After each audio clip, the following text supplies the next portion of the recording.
Senator Ellis. Senator Guru, Here. Senator Hicks, Here. Senator Kolb, Present. Senator Larson, Here. Dan Larson, Representative Conrad, Here. Representative Larson, Here.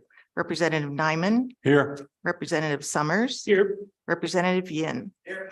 Chairman Steinmetz, Here, and Vice Chair Eklund. excused. All right, we have a quorum, Madam Chair. All right, thank you very much.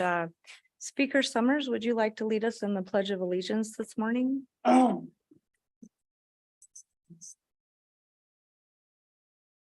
pledge allegiance to the flag of the United States of America and to the republic for which it stands, one nation, under God, indivisible, with liberty and justice for all. Representative Nyman, would you like to lead us in a prayer for the day? We bow our heads, remove cover if you have it. Our precious Heavenly Father, we thank you for this opportunity to gather here today and do the business of the people of the state of Wyoming. And Father, I ask that you would just give us wisdom.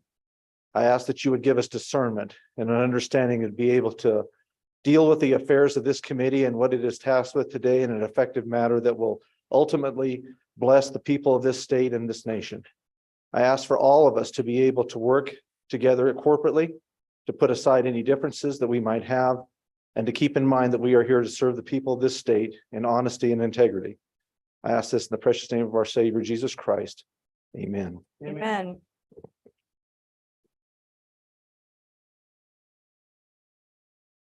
Well, thanks everyone for being here today. And for those of you who traveled up early last night for our pre-meeting, we appreciate that as well. Meeting with some landowners, we all realize what an awesome responsibility we have to steward the resources of our state and the taxpayer dollars that we are entrusted with here.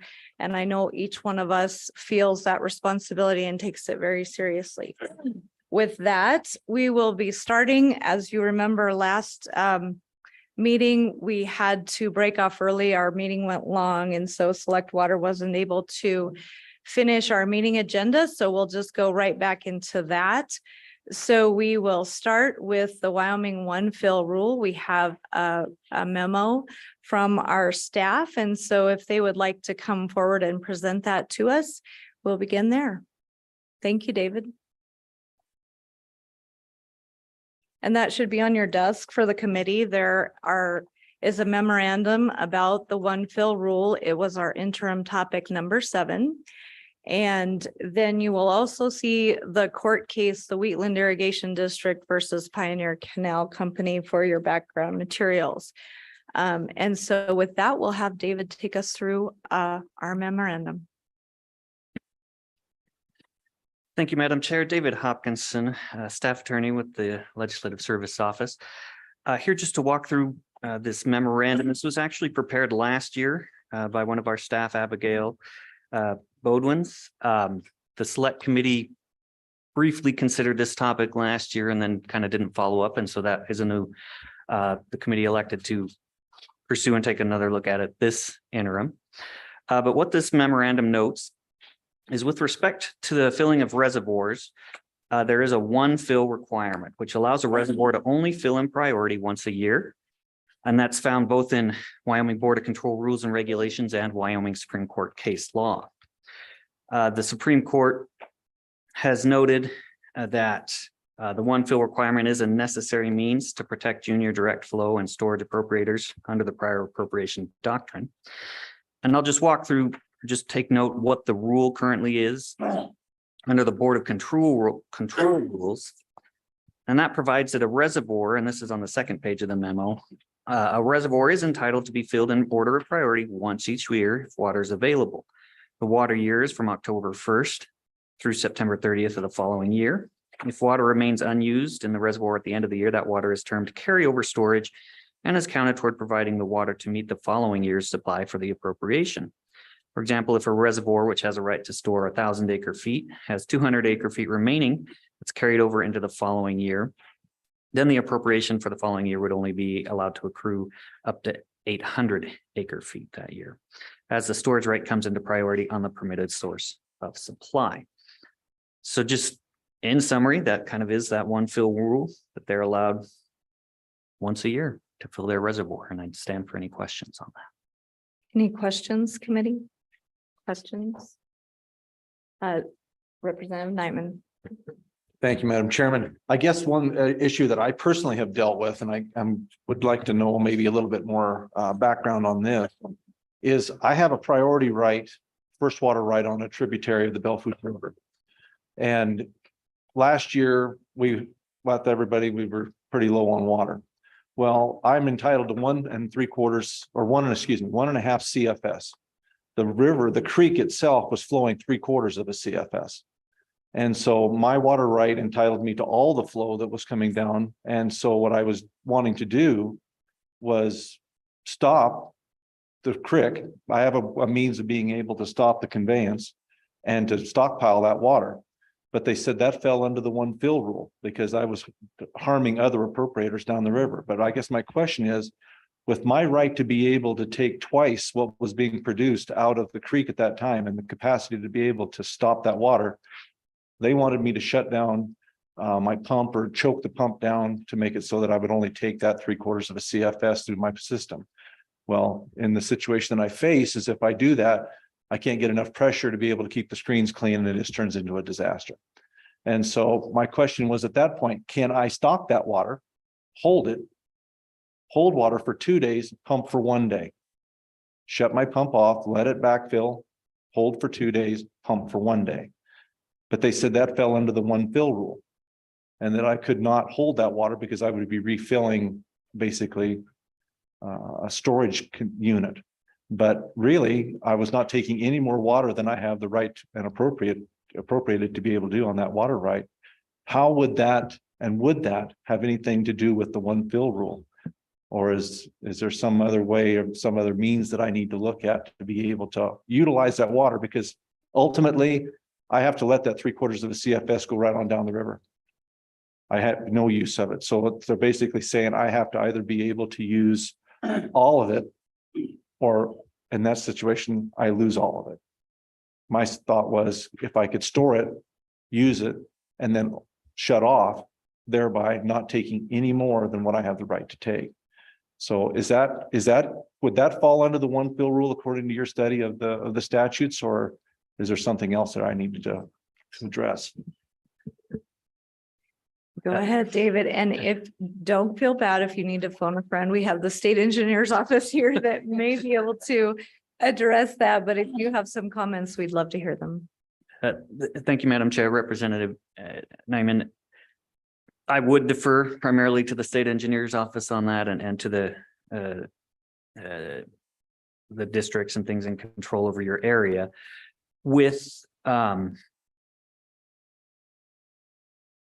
because I think there may be some issues with what actually is a reservoir, what rights you would have in creating one, et cetera, that I just don't have the proper information, and I would defer. Thank you. Any other questions for staff? Seeing none, I think we'll let the state engineer's office come up next and visit with us about this important topic.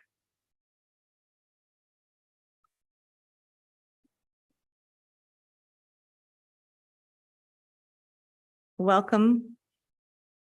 Thanks for being here today, fellas. Good morning and member of the committee, thanks for having me. I'm Brandon Gebhardt. I'm the state engineer. And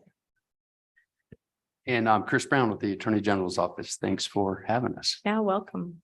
And Madam Chair, I think we have online, we have some of our Board of Control who do the administration, and I think they can help answer the question that you raised.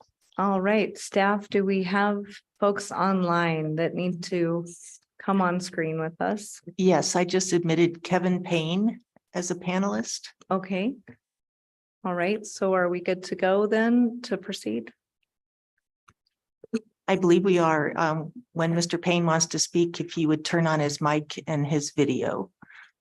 Wonderful. Welcome, Mr. Payne. Morning. Thank you, Madam Chair. Yes, all right. So who would like to take a stab at the last question and then go, or would you like to present some information before you do that? How would you like to proceed? I'm fine going right into the question, but if you could explain your situation again, that would help Kevin and I believe. Go ahead, Representative. Thank you, Madam Chairman. Yeah, what it is I have a water right on Blacktail Creek. And it allows me to take 1.5 CFS, and it's an old water right. It's a pre-compact, pre-territorial, territorial right, actually. But the in-stream flow last year was only flowing, according to the Board of Control when they came and measured, that it was putting out 3/4 of a CFS. Well, the problem that I deal with is that my point of diversion allows Blacktail Creek to dump into the Belle Fourche River. And my point of diversion then is out of the Belle Fourche River. Well, they're saying that I'm taking more water than what I have a right to because I'm compensating the difference out of the Belle Fourche River. Well, I can only use what Blacktail Creek will flow up to 1.5 CFS. The creek was flowing 3/4 of a CFS. So my question to the Board of Control was, can I block that? Because they said I have to shut my pump off or choke it down because I can't only take what is actually flowing in stream up to that 1.5 CFS. Well, then my question was, I have a means of being able to stop that water. There was an old ditch headwater gate in there. I can block it and retain that water, let it build because there are no users on that below me. I have the first water right on that tributary. So there's nobody that is going to be harmed, or I'm not taking any water from any other junior users below me. It dumps directly on my place into the Belle Fourche River. Can I retain that water, hold it to allow myself to be able to utilize the water that's flowing by and get my 1.5 CFS? Or do I have to let it go because they said that falls under the one fill rule? You are refilling a structure multiple times, thereby harming junior users down below, but there are no junior users below me. I have the first water right, and everything the creek is flowing is less than what I have a right to take. So my question is, can I, in that situation, block the water off, hold it, and then release that 1.5 CFS, pump it at my diversion point?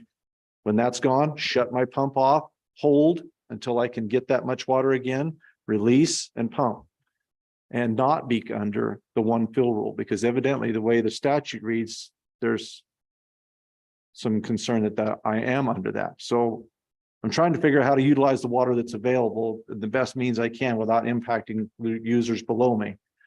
Is that possible in that situation? Go ahead. Madam Chair, there's a lot to unpack there. And I'm going to turn it over to Kevin, but I think one of the things that I would suggest is maybe we should get together with your superintendent in your area and your hydrographer and have a conversation. I think Kevin can add some insight to this as well. But I also want to make a public service announcement, just so everybody's aware. There is an appeal process for any action or inaction from a hydrographer. And that appeal process would be if you don't agree with the decision hydrographer makes, you make an appeal to the superintendent. If you don't like that decision, then that would get appealed to the state engineer. And then ultimately, if you keep going, it would go to district court. So you do have options to question that and search for a different answer. And that is a process, and that's statute 41-3-603. So I wanted to make everybody aware of that is a right that you have as a water right holder. Kevin, Madam Chair, if it's all right, I would let Kevin chime in. Go ahead, Kevin. Thanks. Madam Chair, Majority Floor here. Maybe a few questions. The permanent reservoir that you're trying to double fill, is that on Blacktail Creek? Madam Chairman. Go ahead. Yes, it is, Kevin. Okay. And one more time, your pump point is on the Belle Fourche, right? That is correct. Could I break in for just a minute? Staff, could you try to turn that volume up just a little, or I'm having a hard time hearing. Is anyone else able to, can you hear all right?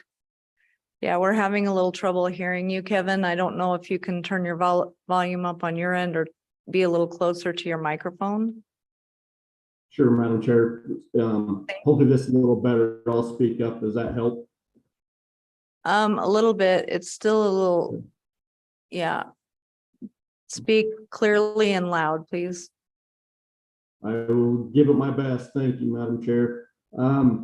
I think there is some provisions that allow, and we've talked about this situation with Majority Floor Leader. And I believe there is some options if we can quantify how much water is filling the reservoir and how much water is being taken out of the Belle Fourche. I think there's some options in which we could make that situation work. I've talked to Superintendent Schroeder about it a little bit, and I'm aware of a letter that was also sent in regards to this matter. And I think it's something we can work through.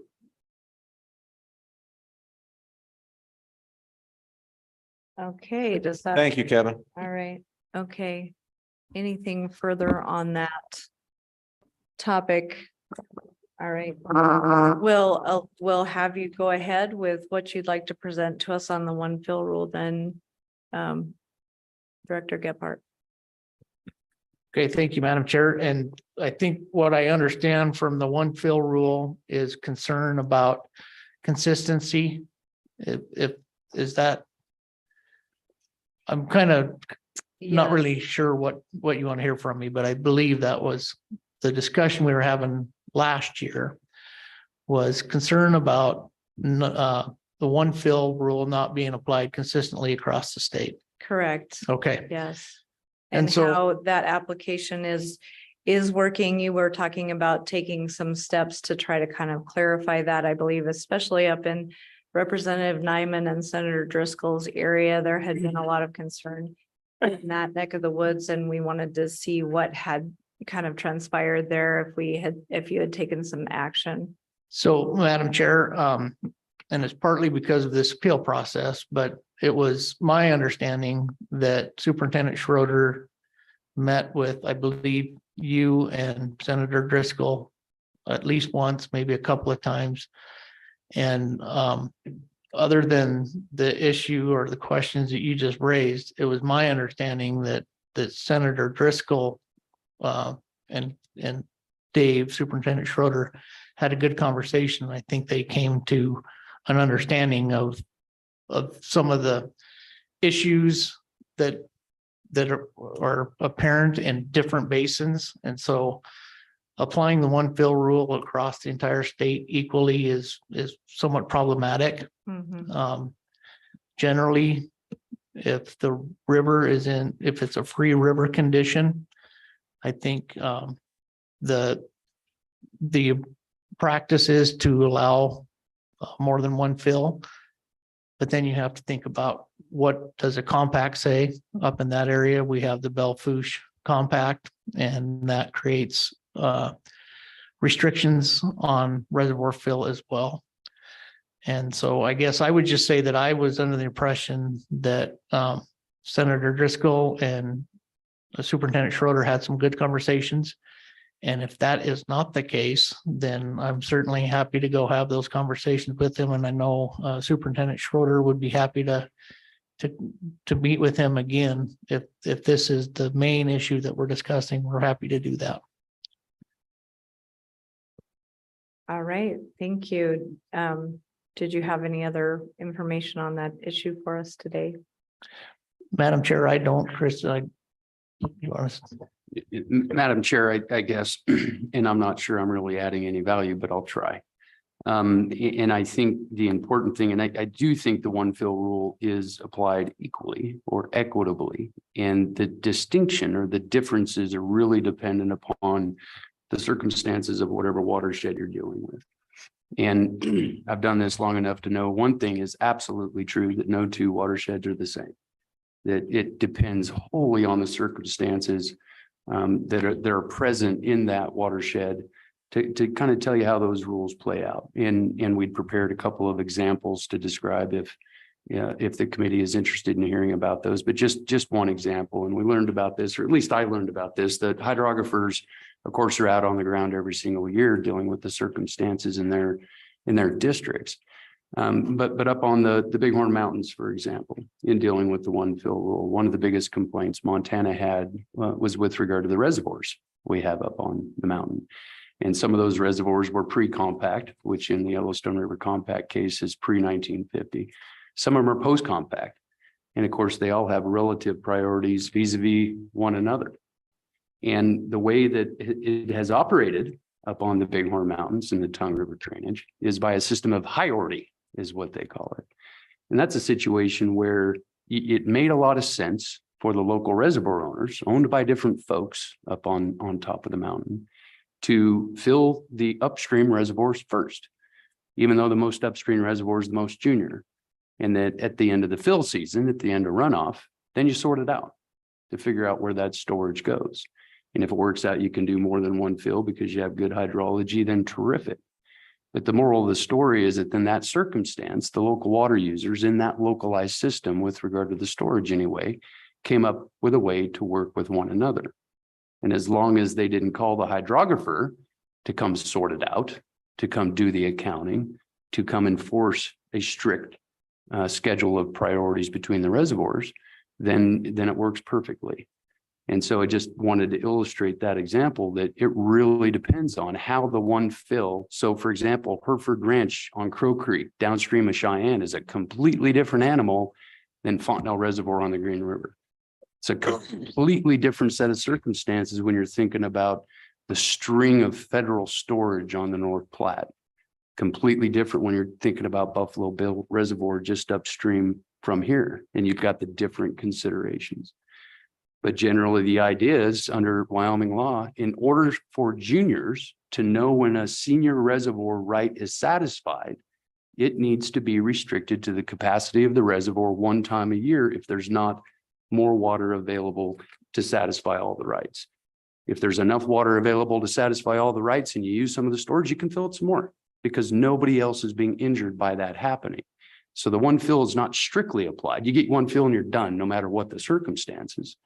Said you can the local circumstances, the users can come to an agreement, or if there's enough water, certainly more than one fill is allowed. And it just depends on the circumstances of each individual basin or watershed. And that, in my experience, until you know, in Representative Nyman's circumstance, until you can really dig in and fully understand how that all works, how all those pieces work together, it's really difficult to come up with an accurate answer to your question. Yes, sir. So, Madam Chairman, Just a minute, Representative Summers was first and then you can be. Go ahead.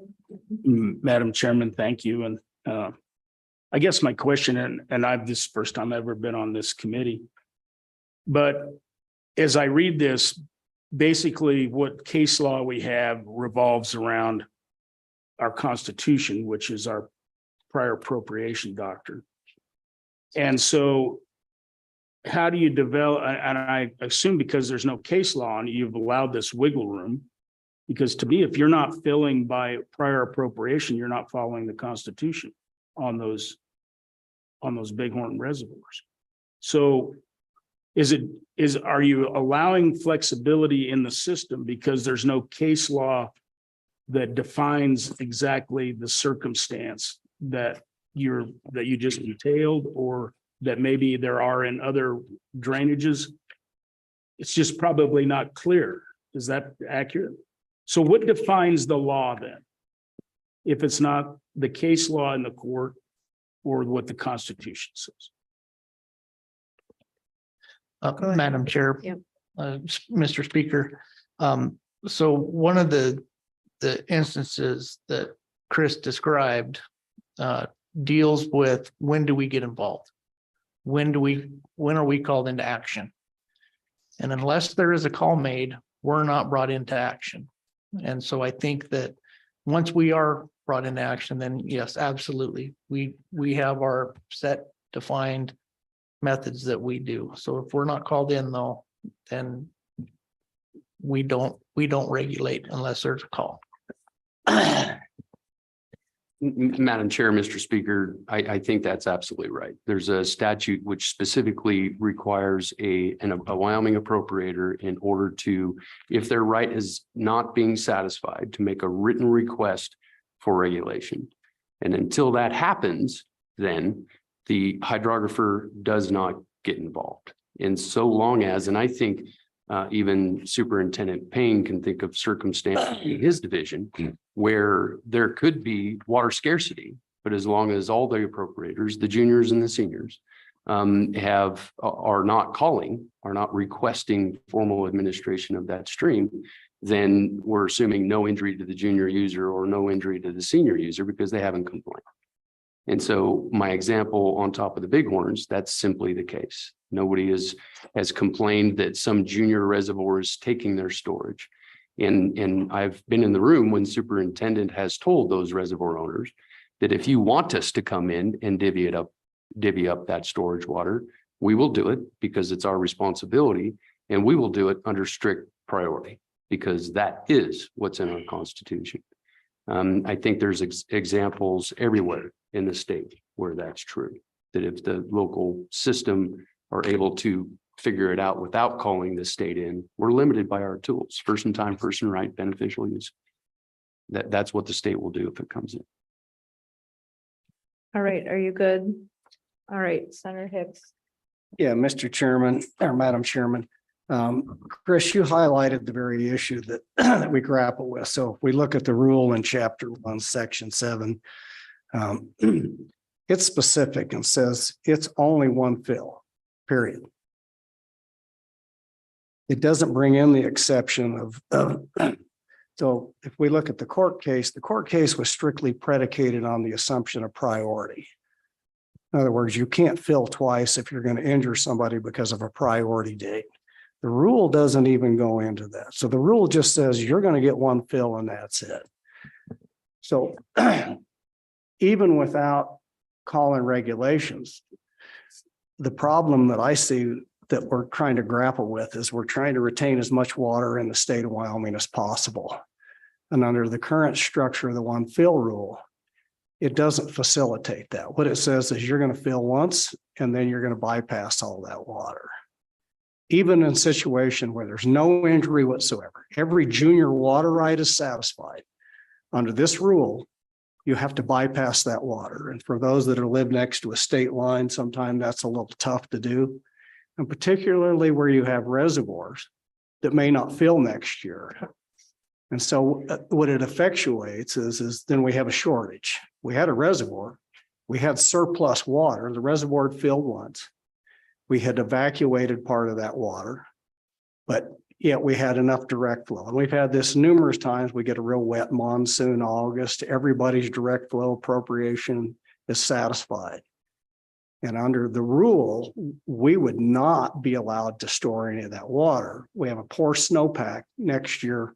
Consequently, we don't fill the reservoir. We created our own shortage.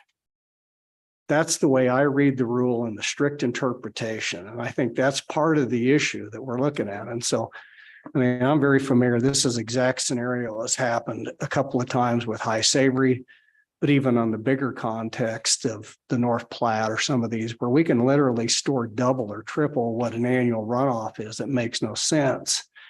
That we would not build into this rule the flexibility. If there's no injury and there's no juniors that aren't being satisfied, why would we have a rule that says you can't store that? So this could be a very easy fix to the rule, just to say, and to provide clear guidance to the hydrographers out there that if no injury has occurred, that additional fills would be allowed.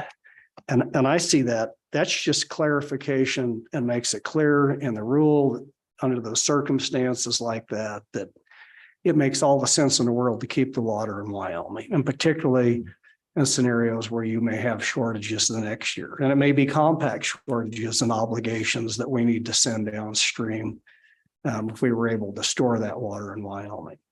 I know those circumstances are rare, but in fact, they do happen. And so I guess when I look at this, that's what I would like to maybe entertain a discussion. This is, can we clarify that rule that if there's no injury and all water rights are all juniors are satisfied, that you could do additional fills? Madam ahead. Chair, Senator Hicks.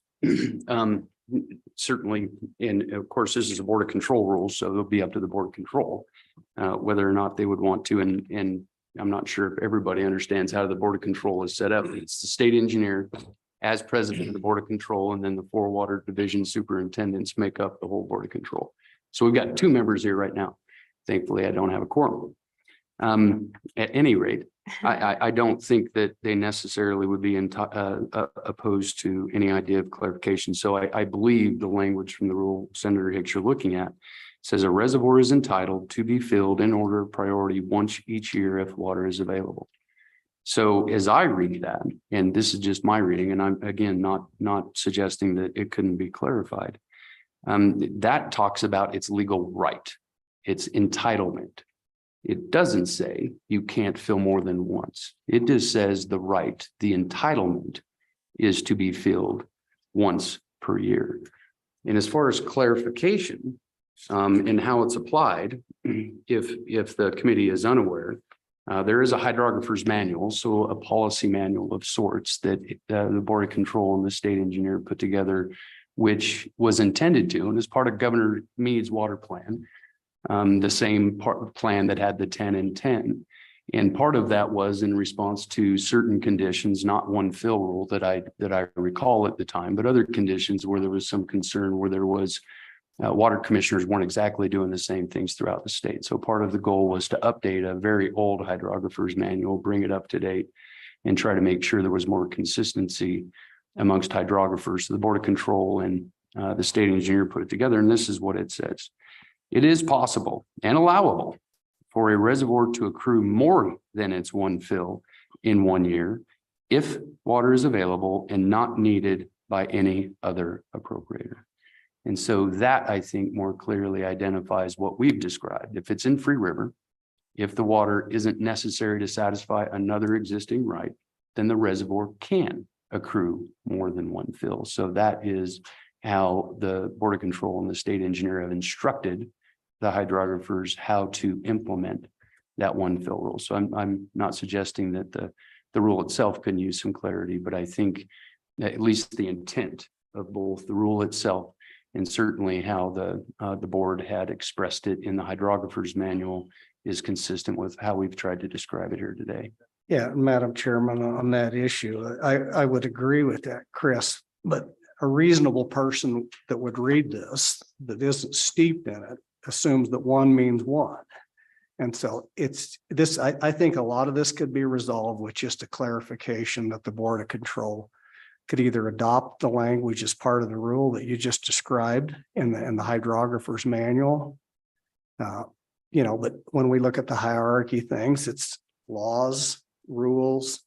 That's a guidance document that what you're talking about. And guidance doesn't necessarily trump the rule. It says this is how you interpret the rule. So I think it seems to me like the appropriate place would just to provide clarification on the rule by adopting that. So it's clear when somebody picks up the Board of Control and reads the rules that one doesn't necessarily mean one if there's a Free River scenario and there's no injury to any junior appropriators. And I think that would clarify a lot of the issues and some of the confusion going forward. All right. Madam Chair, Go ahead. Senator Hicks, we'll take a look. And if I may, I think Kevin had his hand up. I didn't know if he wanted to jump in on that last discussion, but Okay, we'll go to Kevin and then we'll go to Senator Guru. Go ahead, Kevin. Madam Chair, just an example, and Senator Hicks, recently we just had a rain spike in the Bear River Basin, and Woodruff Narrows Reservoir filled earlier this year and was starting to be dropped down a little bit. With the rain spike, we was able to recover that space and gain about 1,000 acre foot. Even though we are an interstate regulation, we allowed that to happen just for the water did not flow out of state. And I think it is allowed by our hydrographers commissioner's manual. And although it may need some clarification in our rules, by practice, we have allowed it. So just want to clarify that. Well, Kevin, before we go on to Senator Guru, do you think that might be a good update to add the additional hydrographers manual language to the Board of Control rule, just for clarification, because many of us, I don't read the hydrographers manual, so it's riveting. Madam Chair. Go ahead. Yeah, Madam Chair, I don't see any harm in doing that. However, I'm only one vote of the board, and it would need to be a board discussion that we need to have. Absolutely. Thank you for entertaining that. We'll go to Senator Guru now. Thank you, Madam Chair. So, and this question is born out of ignorance, and I know that, so bear with me. I'm trying to, getting back to the majority floor leader's question. Sounds like, the hydrographers, the rules do say that you can do what he wants, but it doesn't track that. So is what the Senate majority floor leader is asking, and what I think is that, do we need to do something in statute to clarify statute to get this done, or is it the Board of Control that needs to do it? Because we just gotta, and you said it perfectly in the beginning, it's like, when it's not an issue, when all the water rights have been used, when all the water rights are taken care of, there's no call that we can get together and actually solve the majority floor leader's problem and let him take his water right. But it doesn't sound like it's getting applied evenly, at least in his neck of the woods. And so that's where, what is the final answer about getting to this? So it is evenly applied across the board. And when there is no call on the water, that anyone could fill their, would it be by on an amount less than something, or is there some way to tighten that up, or to still give the latitude, but still allow that to happen? I'm still trying to find that answer. Go ahead. Madam Chair, thank you. Senator Guru. A couple things that I think about when you ask that question, and it goes back to the hierarchy of policy, rules, and statute. One of the things that we try to encourage, particularly with this, is providing us flexibility. And so we don't want to, in statute, try to limit us if we don't have to. And so maybe my suggestion would be, prior to doing anything in statute, allow us to take it to the board to see if it's something they would consider. And I think we heard that the language in the hydrographer's manual meets the intent, and we can play with that. And if that's an all right suggestion, maybe we can go that route. Thank you. All right. Any further comments? Senator Cole. Yeah, thank you, Madam Chair. Just I guess a point of clarity on a statutory change. If it was crafted correctly, wouldn't that be a benefit to everybody instead of worrying about another board making another policy change in the future, which may or may not be, I guess, what the intent is of statute? So couldn't there be a crafted change in statute that would address this, that wouldn't harm you in what your abilities are? Just an open-ended question. Thank you, Madam Chair. Go ahead. Madam Chair, Senator Cole, and I guess just to preface it, I'll go back to what I said originally, which is it's really difficult to capture something that takes into consideration every circumstance. So you're generally left with things that are relatively open-ended, so that you don't have unintended consequences that you don't intend to have. And so I will tell you now that there is no statute that directly speaks to the one fill. But there is a statute that generally talks about when there's more than enough water in the system available to satisfy the existing rights, then that surplus, whatever's excess over and above every appropriation, is split amongst the existing appropriators. And that's generally the same idea for one fill rule, and it applies and admittedly, it's one of our older statutes. Anybody that looks at Title 41 long enough sees that we've got a whole bunch of statutes still from 1890 that were definitely focused and geared towards irrigation. But the general provision in that statute, I think, does address this idea If there's more than enough water in the system to satisfy all the rights, then whatever is surplus is evenly split amongst the appropriators. To the extent of beneficial use, you still can't divert or store water you can't beneficially use. So the only limit at that point is beneficial use, but it does address, in my opinion, this type of circumstance. All right, any further questions? Any further comments from the state engineer's office? Well, Madam Chairman, Go ahead, Senator Hicks. so we've kind of left this open-ended. I guess I'd like to get some direction. Is this something that, and I know you can't speak for the whole Board of Control, but you are the chairman of the Board of Control. So is this something that, I mean, I do think the clarification, because I think it gets back to the point, I can read the statutes and I can read the rules, but there's nothing in the rules that tells me to go then read the hydrographer's handbook for further clarification of the rule. So is it something that the Board of Control will take up to try to clarify that there is circumstances where the one fill rule may not be applicable and put that in rules? Because I get back to Senator Kolb's question. You know, the converse is if you leave things too open-ended, then what ultimately happens, either there's an interpretation that something results in a taking, or we spend a lot of time and money on attorneys and court cases. And quite frankly, if we're going to do this, we should make it clear to the public that this is where the information's at. So is this something, I guess the question is, that the Board of Control will take up and under consideration for just further clarification? Brandon. Go ahead. Madam Chair, I do know somebody who puts the agenda together for the Board of Control. It is certainly something that I will take to the Board of Control and pose as a question to the board. All right, thank you. Thank you very much. All right, any further discussion on this topic? Seeing none, we'll go to public comments. Is there any public comment on the Wyoming one fill rule or any of the discussion that we've had so far? Any public comment? Anyone online wishing to comment? No one online. All right, thank you, Donna. All right, well, we're moving right along then. I think we, rather than take a break, we'll go right on into our water banking topic. And so we have a research memo on that as well. And we'll let staff get settled and start visiting about water banking. That should be in your materials, prepared by our good Donna Shippen for us. And so we'll have her take us through the memo. Welcome, Donna. Thank you, Madam Chair. Hello, members of the Select Water Committee. I prepared this memo back in April, so have to say I'm a little rusty on it, but I did read over it before today's meeting.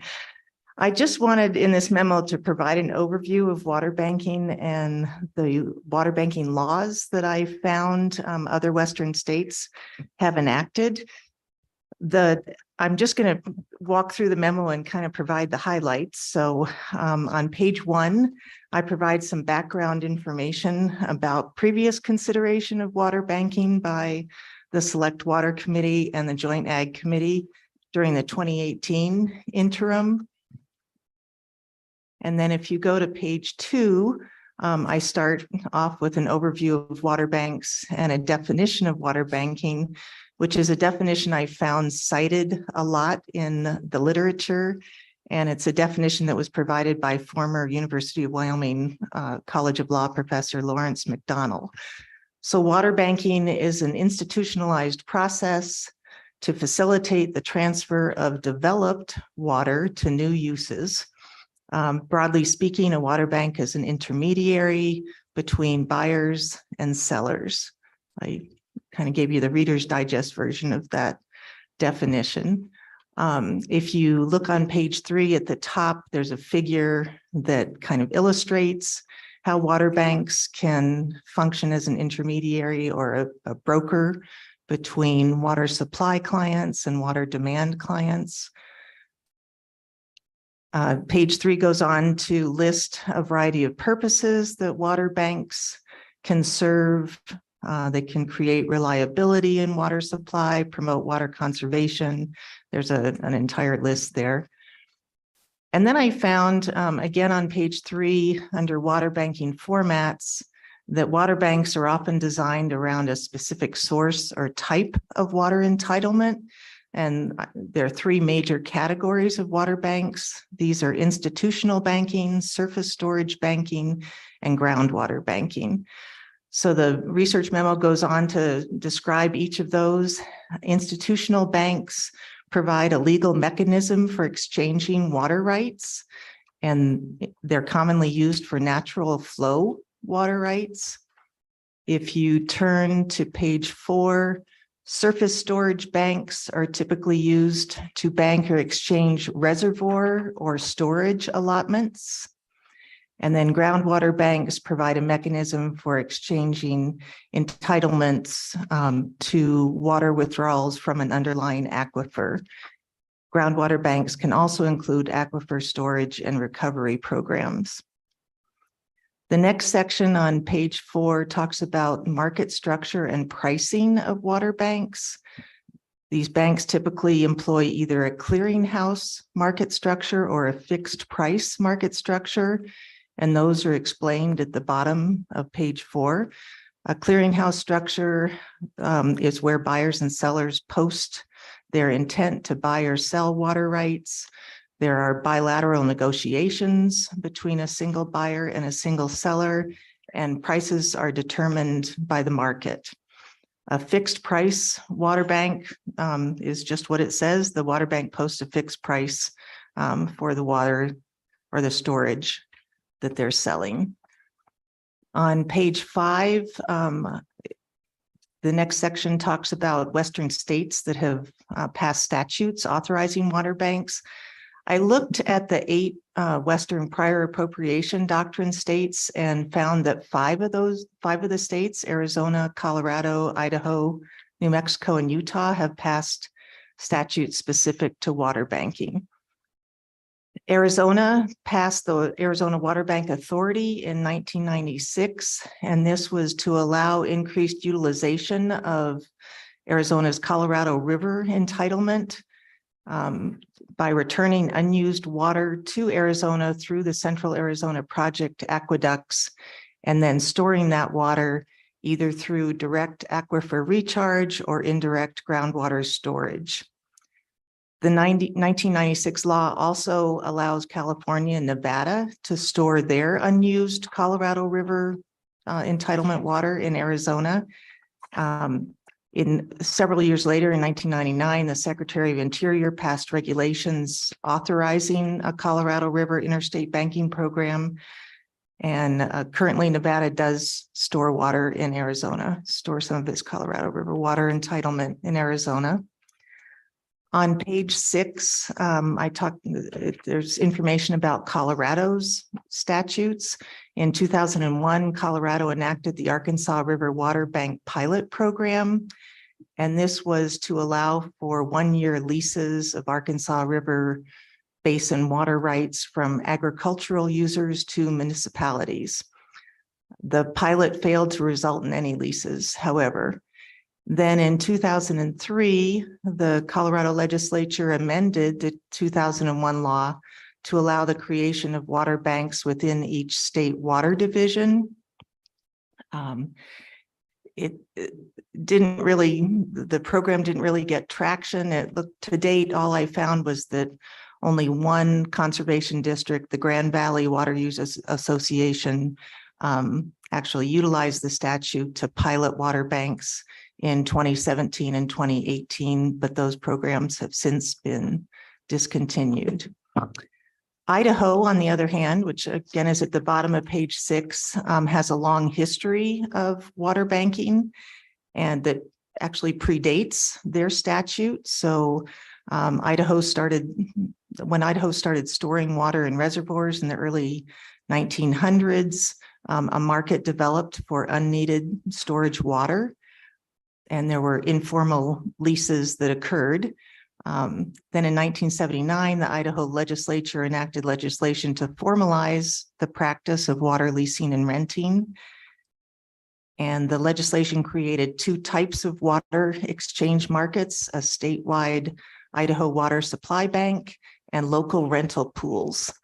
If you look at the top of page 7, it explains the difference between those two.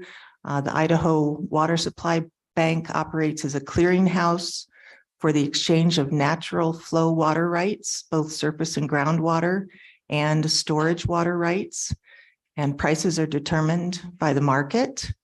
The Idaho rental pools operate locally and provide for the rental of water at fixed prices. There are currently 6 rental pools in Idaho.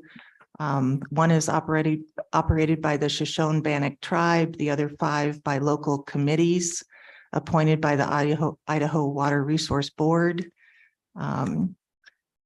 It looks like the largest customer for those 6 rental pools is the Bureau of Reclamation, which rents water to augment stream flows.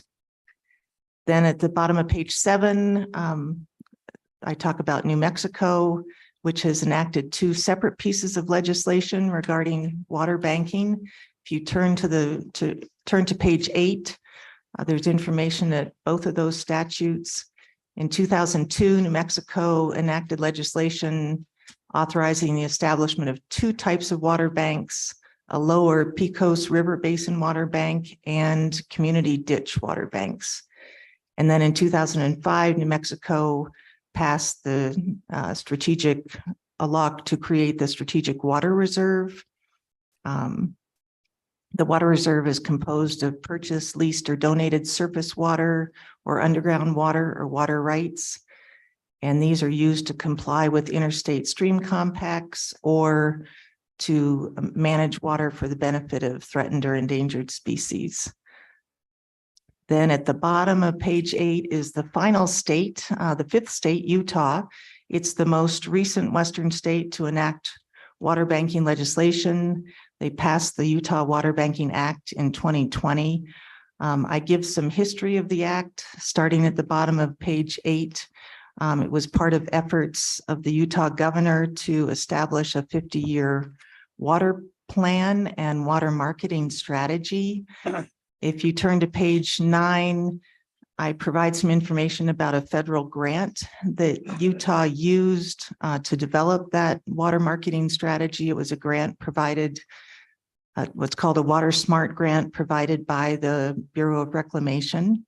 And then at the bottom of page 9, I talk a little bit more about the 2020 Water Banking Act. It creates a 10-year pilot project to promote the creation of voluntary local water banks. The act authorizes 2 types of water banks, statutory water banks and contract water banks. If you go to page 10, at the top of page 10, it explains the difference between those 2 types of water banks. To date, 2 of the 3 pilot water banking projects that were started under the Water Smart grant that Utah received have resulted in water lease agreements. And then the appendices, Appendix A speaks more about the Water Smart grants, which are an annual grant opportunity available to states. And then Appendix B just summarizes the 5 state statutes regarding water banking. So I'd be happy to answer any questions. All right, so Representative Summers, go right ahead. Madam Chairman, thank you. I guess this is probably a request more than a question. So ultimately, the bill we're looking at is not a water bank. It simply allows storage for a different beneficial use. What I would like to see is the structure in statute of these various water banks. And I mean, if we go down this path, I think we need to put in a water bank statute. I've got huge reservations about all of this, but I at least need to understand the structural mechanism in statute that each of these states utilize. Utah's, I really don't like. I don't like the way, I think that's, I would rather have hands-on by the state which is more like other ones that were created, like Colorado's, maybe Idaho's. So that's the request I'd like to get from you all is, I mean, I could go through these, but I want to see them. I want to see the structure, the statutory structure of each of these water banks in these states. Madam ahead, Chair, Donna. Representative Summers, I can certainly do that for the next water committee meeting or sooner. If you would like, I can gather statutes from these 5 states and provide you with the language. Thank you, Donna. And I would add to that, I think the statutory framework, but then also probably the rules that they're operating under as well. Because we know that the regulatory framework is important as well as we look at that. Any further questions or comments? Madam Uh, Chairman, I'm just, Just a minute, Representative Ian was first. Thank you, Madam Chairman. Donna, do you know what happened on that page 1 where you referenced the draft interim committee bill? Do you know what happened to that bill after it was drafted? I believe the bill was tabled by the Joint Agriculture Committee with the intention that it would be taken up in the next interim, but then it did not make it as an interim topic. And Representative Ian, I might be able to speak to that a little bit because I was on the Ag Committee at that time. So we had a conference. This also had to do with the Colorado River Basin issues when we looked at that. And Senator Hicks was, I think, the chairman, so he might have some further comments. We were starting to look at water banking then and trying to inform our committee. And then we also had some changes in leadership and did not end up pursuing that. But these basin issues continue to plague us and probably will for the foreseeable future. So we've taken it back up and are continuing on to look at that again. Senator Hicks, did you have? no, that was pretty accurate. All right. Did you want to speak or? Well, I'm cognizant if you don't want to waste staff's time by going back to every single state that has a water bank and pulling all the statutory components and all the rules by the agencies and then the individual organizations. So I think it'd just be helpful for us as to give them a little clearer directions on what state statutes. I mean, this is a voluminous level of work and if we can narrow it down, I think it would be helpful for staff, but also helpful for us as we want to look at Idaho's. I mean, Speaker Summers, you said you're not crazy about Utah. So do we really need that? It's just a discussion amongst the committee. I'm just cognizant of the amount of time that it could actually take to put this together and that we're not even interested in it to begin with. Why waste everybody's time? And so. That's a great point, Senator Hicks. So. Go Madam ahead. Chairman. Go ahead, Senator or Representative, sorry. Madam Chairman. Thank you. And what I mean by structure is, kind of what does it do, right? I do need to know it. I could go back and find all this based upon the structure, but if I can at least understand what the structure is in statute by each state, I think it makes a difference because no, maybe I'm not crazy about this, but are we maybe going to go down this path? Possibly. So I think ultimately, if it's not staff getting this, then the question I would ask the committee is if we're contemplating going down this path, then how do we go? Then how do we create the process to examine this issue? And maybe that's assigned to the state engineer's office and go, okay, give us 3 structures to look at for water banking. And maybe that's the path we go down based upon other state structures. But I think in order to have an informed process, I don't think right now we can go, maybe I like Idaho's based upon, this one paragraph. I think we need to have a more informed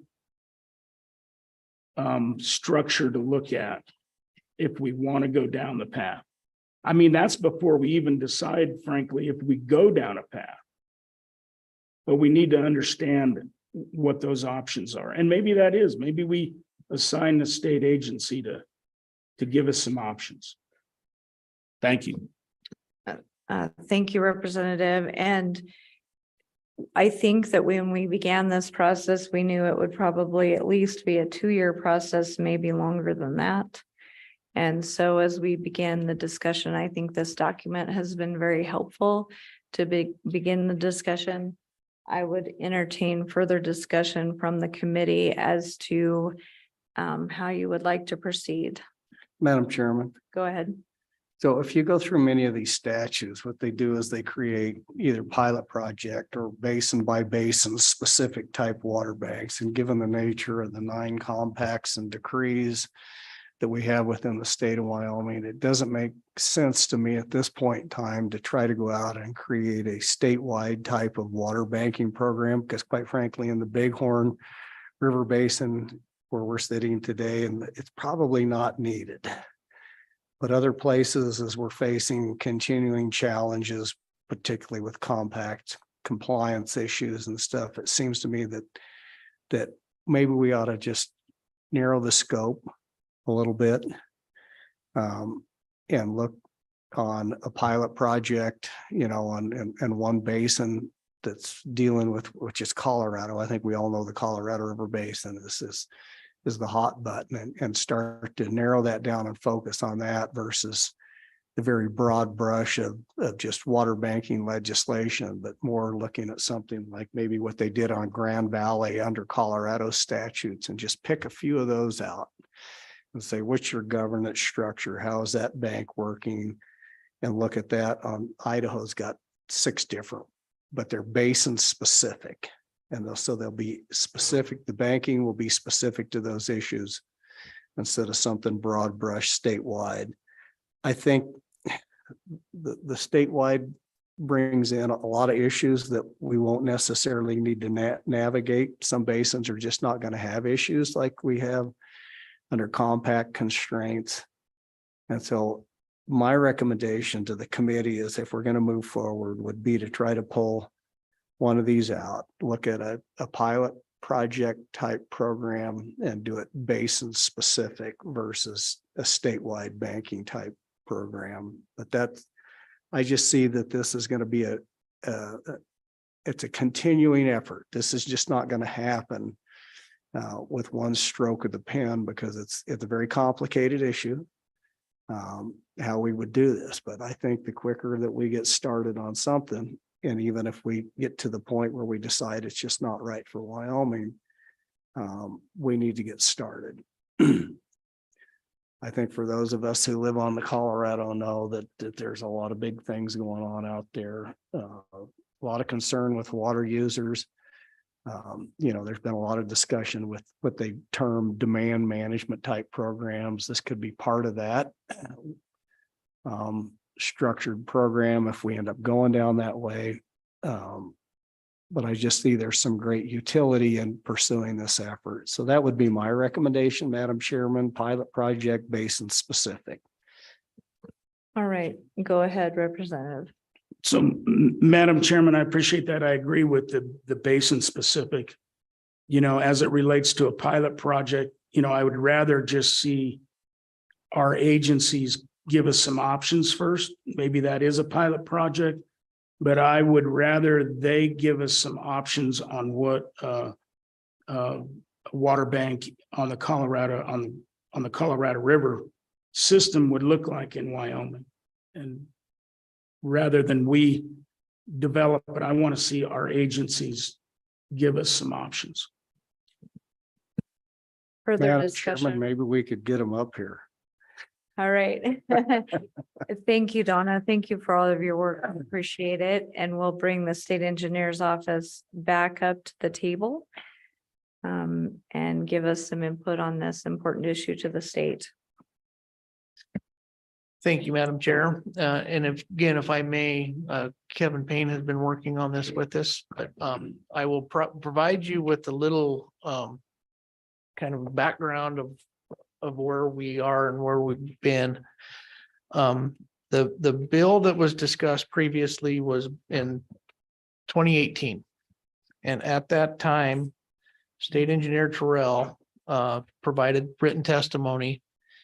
And his written testimony was really a lot of questions. Mhm.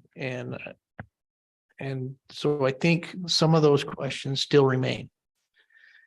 Through the Colorado River Working Group, we tried to pull those questions out, and we tried to use that group to provide some stakeholder input as to what a water bank would look like for the Colorado River. We got a couple of comments, and then we got torn different ways, and we didn't revisit it. So I think that was kind of a start to try to answer some of these questions. And so I do think, and I think Pat thought at the time that stakeholder involvement would be necessary. What do people want out of this? What can be done?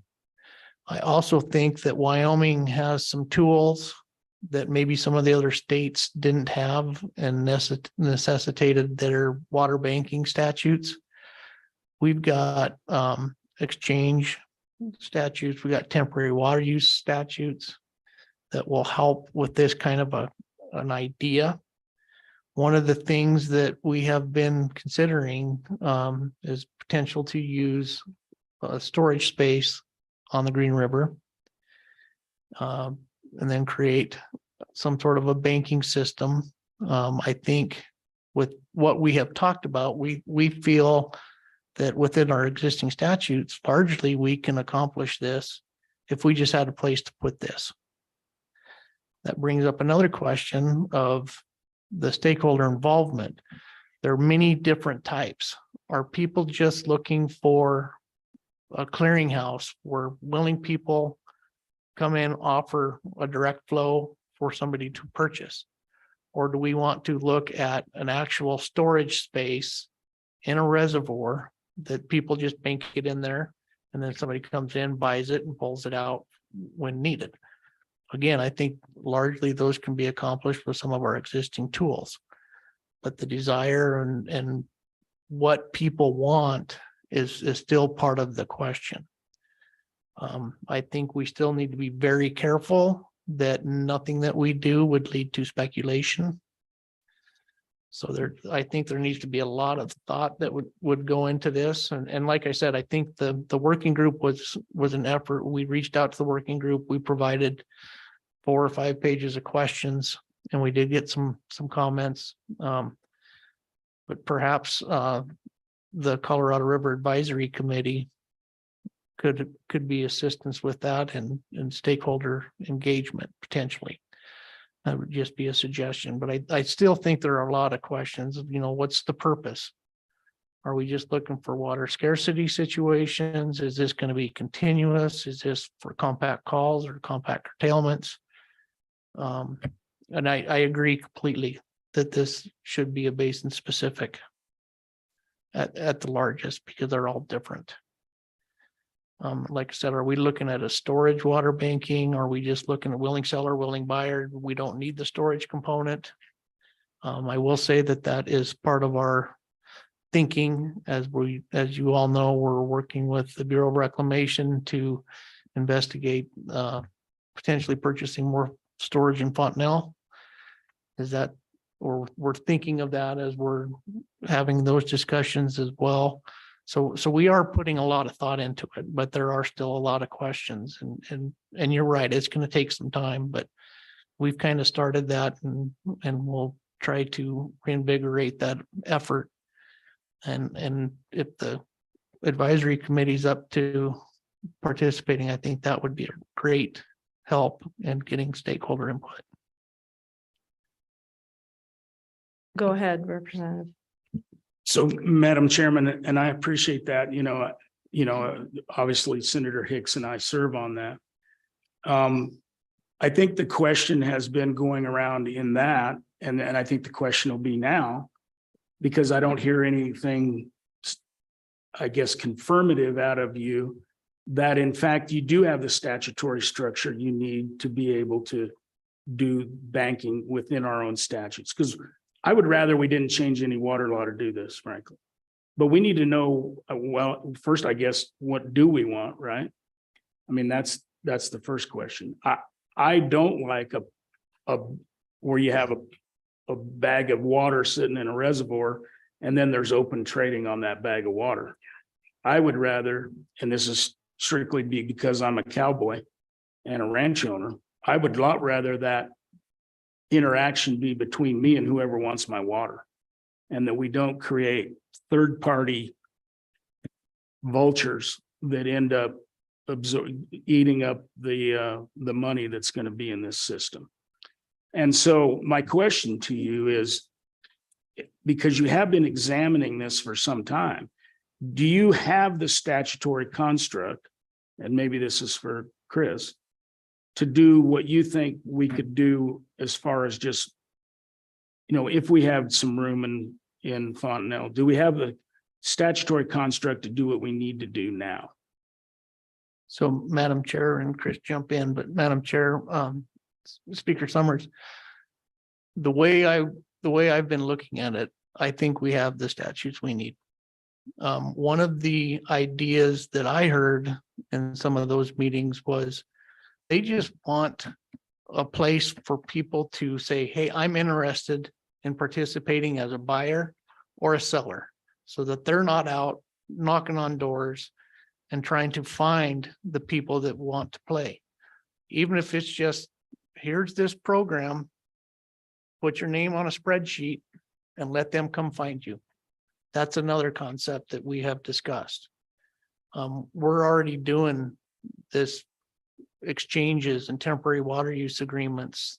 We're already doing that. And I think that's largely what it would be, that in a curtailment, if that's the purpose of this, is something like a curtailment, and that's kind of how we've been looking at it. If it's a curtailment and you can just do a water exchange, so that if the buyer will purchase the water when it's needed under curtailment, and that would mean that the seller is going to forego something, his consumptive use, and make that arrangement and agreement, we're going to be fine with it. We've got the tools to do that. It could be a temporary water use agreement. It could be an exchange agreement. It would kind of depend on what the buyer and seller want for long-term, short-term, what kind of assurances they want. But I believe we have the tools for at least what I have envisioned. And Chris, jump in, please. Madam Chair and Mr. Speaker, I'll give you a much more legal-based answer and say maybe. And I say that in part jokingly because we don't fully know how it ultimately looks. And we've been exploring the question, just like the state engineer said, in the context of Fontenelle. And we're right in the middle of those talks, have definitely expressed our desire to engage in the maximum flexibility possible with regard to both the existing storage Wyoming owns in Fontenelle and any future capacity that Wyoming might purchase in Fontenelle. But we still haven't got the formal go-ahead to actually engage in the negotiation. It's more been attempting to describe the full perimeter of the negotiation, so we make sure it's all considered in their basis of negotiation, and we have the authority to talk about that. So some of that, and I think the state engineer is absolutely right. The way that we've been talking about it and the problem we think we're trying to solve, we think that we have some really good opportunities under existing statutes to address those questions. But it comes down to, and perhaps not just in the Colorado River Basin, but elsewhere where you might consider water banking. What's the problem? And it comes down to, what's the problem that you're trying to solve? And I think that the answer to that question is likely different in the different basins. And so there could be different tools, which makes it very difficult to come up with a one size fits all that fits every particular water basin. So I'm absolutely supportive of the idea that it be tailored to individual basins that take into account the circumstances there, especially our interstate obligations and our interstate rights. We don't want to unnecessarily cut our feet out from under ourselves as well. And in an effort to, and I understand, I don't like Utah's water banking statute either, except it's basically in two pieces. And I think the LSO memo did a nice job trying to describe that in brief fashion about those two pieces. And one is what you might think, at least what I think, when you think about a water bank framework, where you just put in the rules and the framework, how willing sellers and willing buyers come to the, I forgot what you called it, but the big pot of water to trade. That one has not been engaged at all in Utah. And I think the folks who put that together would admit that it's got warts, that it needs work. And so far that has not been utilized in Utah. And I think in large part because of those warts. The other piece is more akin to just I think, as you mentioned, Representative Summers, just the one willing buyer, one willing seller, just doing an individual lease transaction. That is what they have used in Utah to some success. 2 examples that I'm aware of right now, where it's simply allowed for that additional flexibility for a one-on-one lease between an existing user and somebody who needs water. And that's where they have found some value.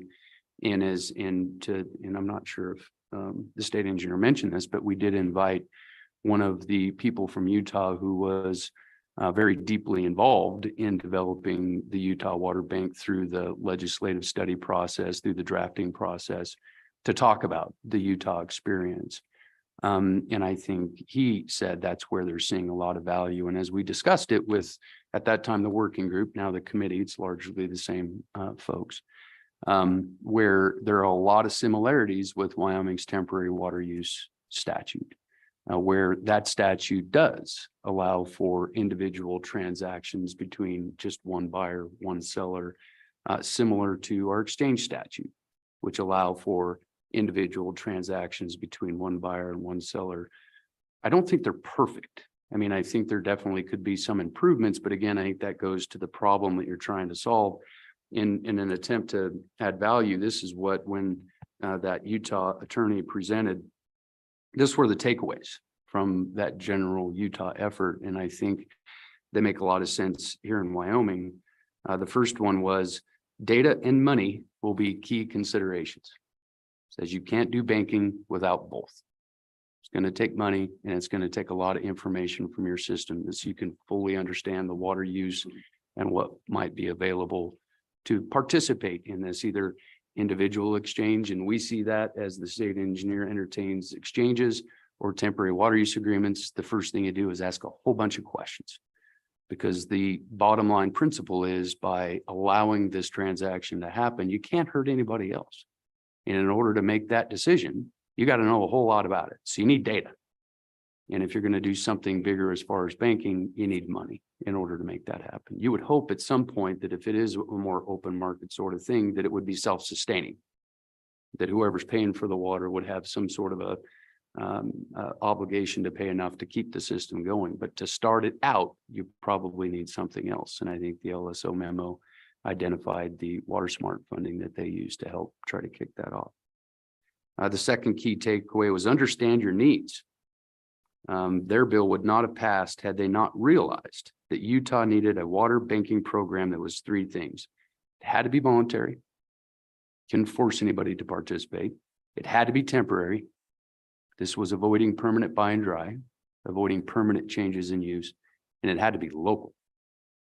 It had to be local in both the sense of scope of coverage, which is what Senator Hicks is talking about. We need to focus on individual basins, perhaps individual watersheds within individual basins in certain circumstances.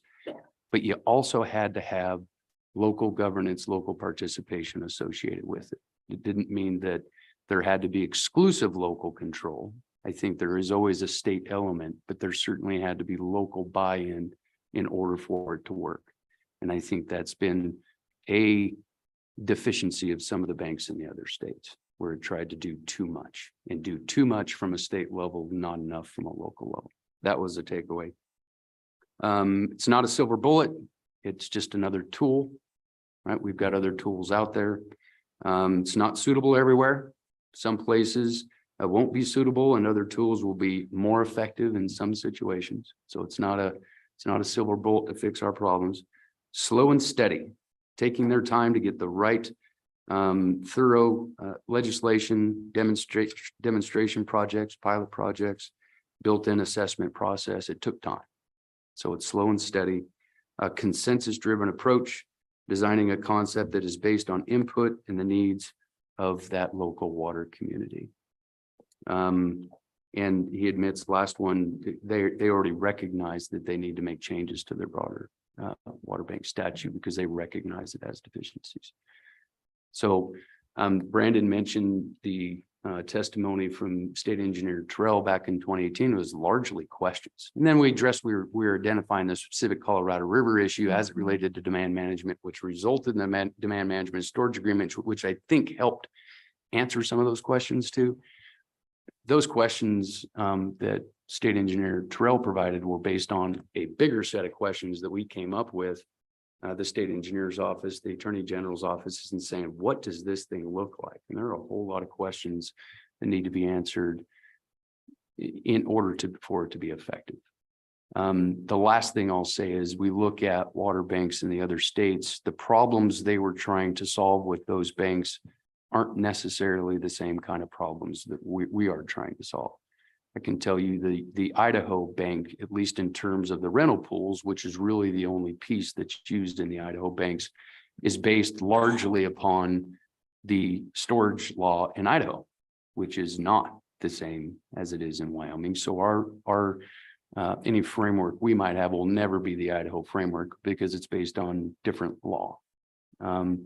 The Arizona bank is completely different than what we might be thinking of, at least as I understand what we might be thinking of. Theirs was simply a way to try to stick their unused Colorado River apportionment underground and call it beneficial use. And that's me being unvarnished. That's way different than what we're thinking about. And so again, looking at the frameworks in the other states, just please remember that it likely is really driven by those local circumstances and may not adequately address the problems we're trying to address.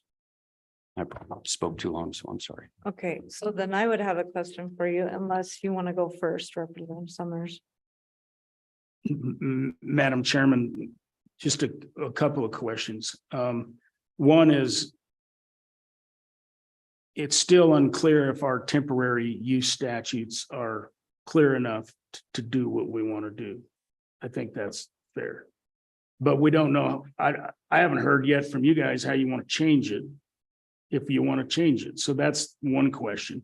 And then on the Utah model, and maybe this is where I misunderstood the Utah model, is it created like a local bank versus not just a transaction. It created a bank that was a local bank.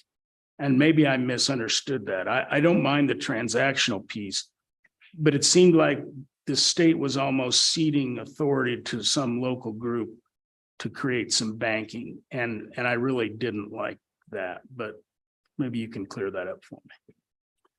Madam Chair, Mr. Speaker, I am not an expert on the Utah water banking statute, but as I understand it, there was an element, and again, it was part of their takeaways that it had to be local. And I don't know that it fully provided local authority to completely set up the bank. As I understand the process, it required the local interest, the district, whatever it is in the local area, to develop the bank and then get it approved. And that's largely the Colorado example, as I understand it as well. A local district likely can go to the Colorado state engineer and ask for the state engineer to develop rules to administer that local bank. And so it is the local experience, but I don't believe the Utah broader water banking statute completely turned loose all authority to the local outfit, but it put the burden on them to develop it. And as I understand, the one effort in Utah that was trying to set up that bigger bank, one of the reasons why it didn't move forward was just the burden, both time, staff time and money that was required in order to get that done. Again, I'm not an expert on it. With regard to the current temporary water use statute, which I believe there is a proposed amendment to that, so we can talk a little bit about that more. I think we've been hesitant to offer something, although we were prepared last year, I think, when it came up to offer a couple of ideas until, again, we fully identified the full scope of the problem that we were trying to address. And so we felt perhaps it's premature to say, we think making this change will fix the shortcomings. And I think you've heard him as being part of the working group. It's just not certain enough, right? 2 years isn't certain enough. There's other pieces of that statute which make the temporary water use agreements less certain. So I think there are things in there that we've certainly heard that could be potentially improved, but then it's trade-offs on how do you allow this simplified administrative process, and when it starts looking more like a permanent sort of an effort. And so it's a balance that has to be struck. And I don't know that we've fully come up with the best idea how to do that until our thinking develops. So I'm sorry, I don't have a better answer. All right, Senator Larson. Thank you, Madam Chairman. I just maybe have a question. I do have a question on this. The state owns some water in quite a few reservoirs. Do you have an idea how many times that is people are purchasing water in a year? Is there, you have a percentage and a certain amount? I guess we're going down this path, I think, maybe a little fast when we have available water already. Go ahead. Madam Chair, we're very fortunate that the person who owns those accounts for the state of Wyoming is with us too. Jason Mead probably has those, and if he would like to answer it, I'd defer to him to answer those if you want to hear it. Would you like to come up now and answer that? Please do. We can pull up another chair if you'd like. I think this topic is pretty extensive, so come on up. Thank you. Director of the Water Development Office. I don't think your mic's on. There you go. Sorry. Jason Mead, Water Development Office Director. So yeah, we have some water in Fontenelle, Buffalo Bill Dam, Palisades Reservoir, High Savory, of course, Pathfinder, Glendo, Lake DeSmet, and Middle Piney. So in Fontenelle Reservoir, we currently have 5 readiness to serve contracts with industrial users. No water has ever been used from those contracts. Buffalo Bill, we have no contracts out of at this point. Palisades Reservoir is a bit unique where we've got 33,000 acre feet.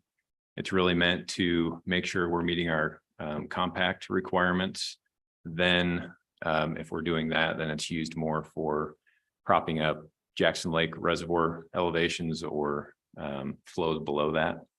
And then if all that is taken care of, then we have a contract that we can sell water to the Idaho Groundwaters Association. And we have done that periodically in the past. Winter flows look good, hydrology looks good, and the circumstances are right to do that. High Savory Reservoir, of course, we have all those shares spoken for, and that gets used every year, or a good portion of it, depending on the water year, if we have a lot of precip or not. Pathfinder modification, we have the Wyoming account. This was all part of, and I think we talked about this in Torrington a couple months ago. There was an enlargement of the spillway back in 2007, 2008, if I remember right, to recover sediment accumulation in that reservoir.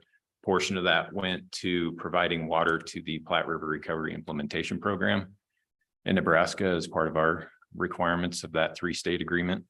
And then part of that is part of the Wyoming account, which we can use to enter into contracts with North Platte communities. If there is regulation on the North Platte River and they fall out of priority, then they have contracts as backup water to be able to continue to pull drinking water. Last year was a good example of that. North Platte went into regulation and they actually used some of that water, but it doesn't happen a lot. And then we can also use some of that water if there's enough to sell additional water to the Platte River Recovery Implementation Program. And we do that periodically as well. Glendo Reservoir, that water is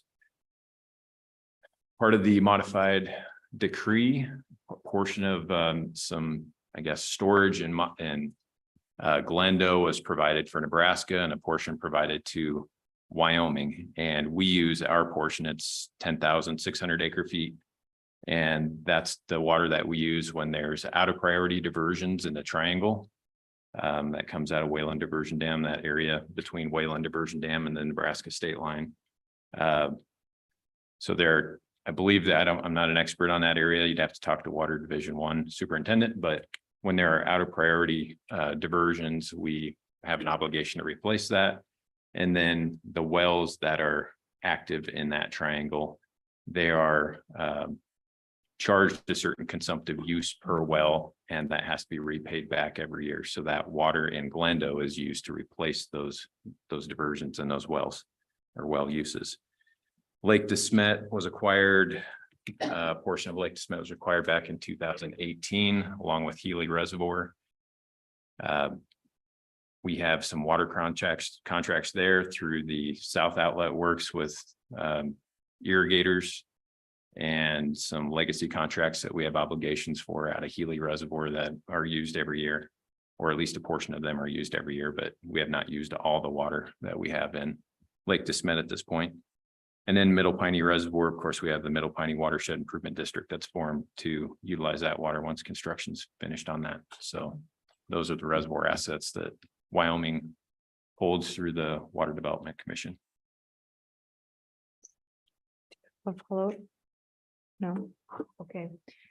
I have a couple questions then, and while you're here, so what I was interested in all of this is more like a strategic water reserve rather than necessarily the marketing of water.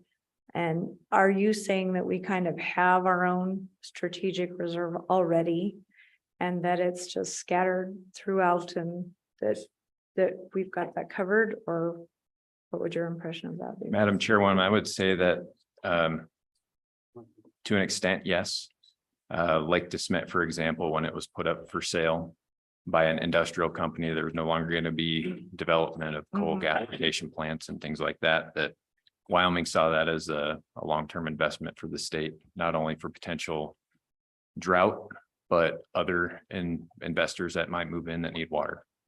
And also a potential for the compact between, or the Montana v. Wyoming and the Yellowstone compact, and some of the complications that we've had in the past there, and that that potential water source could be used in that replacement of water, replacement of water in the future potentially. So there was some thought about, long-term strategy. I would say the same for Buffalo Bill, which we'll be actually touring tomorrow.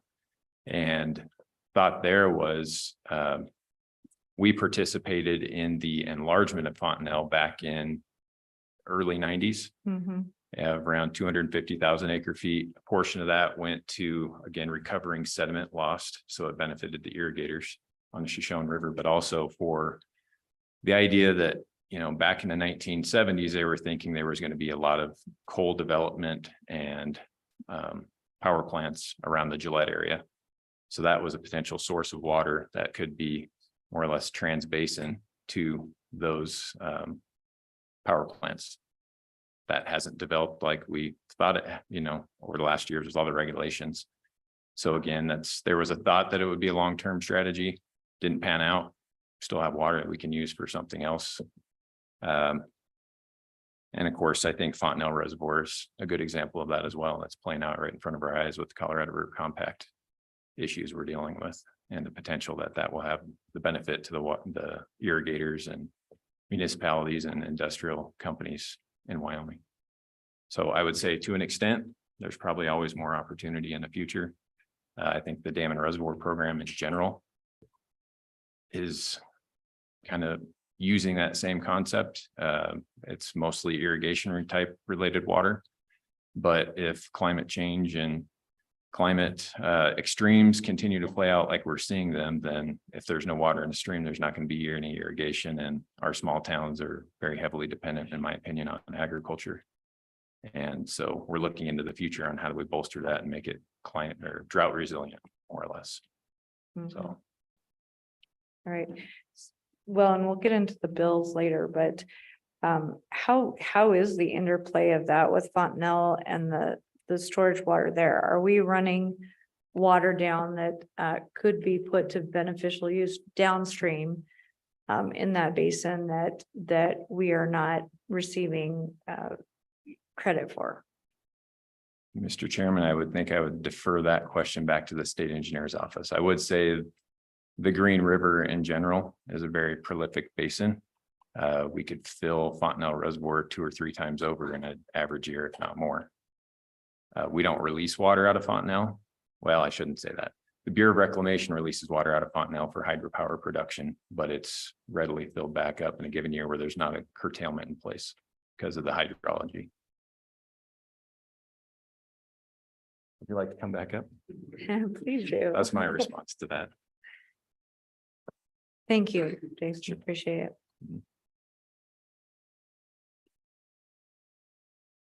it.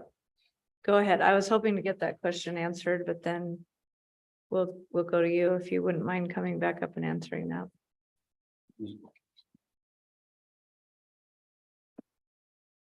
So, Madam Chair, I believe the question was, are we sending water out of Fontenelle that we're not using? Is that? Well, that we're not getting credit for under the compact. Yes, so the short answer is no. We, as Jason mentioned, we own storage for a portion of that. And we have contracts for that, so that refills or it has not been used to date. So that is always there. Jason's also right that the operation of Fontenelle annually by the Bureau is to manage it for flood control. So it does fluctuate up and down. But I say no because we don't have a right to the water. The right we have is the storage that we have, but unless we put it to beneficial use, we don't have the right to it. We do have under the compact, we have in perpetuity the ability to develop into our apportionment. But until we put it to beneficial use, we don't have the right. So, and Chris, go ahead. Madam Chair, I think generally that's right. In terms of credit, and I've never fully understood what that means in terms of the Colorado River Compact, at least. The only place that we get credit is when the water passes Leaf Ferry. That's where the obligation is to the lower division states on that river. And so to the extent that river hits Leaf Ferry, we get credit. Becomes part of whatever that flow amount is. The only slight modification or addition I'll make to what the state engineer said, under those compacts, our right isn't to beneficial use. Our right is to beneficial consumptive use. That is what our right is. And so while it might seem like a small distinction between beneficial use and beneficial consumptive use, it really is a big distinction. And it drives a lot of our thinking and how we might respond to a curtailment event in the future, how we might prepare for it, what might our options be. And so the idea of getting some kind of credit, and again, I'm not entirely sure what that means, for unused apportionment is contrary to the terms of the compacts, in my opinion.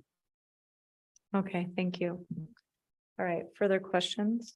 Madam Chairman, I think Representative Representative Yan, Yan, I've I got didn't mean one. to. Yes, you're next. Thank you for that reminder. I didn't mean. There's a to bunch of us forget on this you. end who are waiting, but Madam Chairman, thank you. Maybe for the state engineer's office or for Jason. If a curtailment happened, what would our options be if we didn't do anything statutorily right now? What would essentially happen? So I want to understand what the consequences or the problem would be, and will we even have enough water to deal with that? So, Madam Chair, what our options would be right now would be that we would, under the doctrine of prior appropriation, we would start shutting off water uses until we have made the appropriate amount of consumptive use. And that consumptive use is determined by the Upper Colorado River Commission. They're the only ones that can decide that. And in a curtailment situation, they will decide if there is a curtailment, and if so, how much curtailment, and if so, how much curtailment per state. So once we would know how much we are obligated to conserve, then we would use our priority system to start shutting that off. We do have there's a lot of efforts right now. You asked about some of the tools that we can use. There's a lot of effort from our water users to enter into agreements with other water users that, like I said, that would allow a water user to forego his consumptive use portion of his water right, transfer that to a different use. And it's usually an exchange with money, but it doesn't have to be, but it is completely voluntary. And it's right now, it's completely in agreement between those two water users.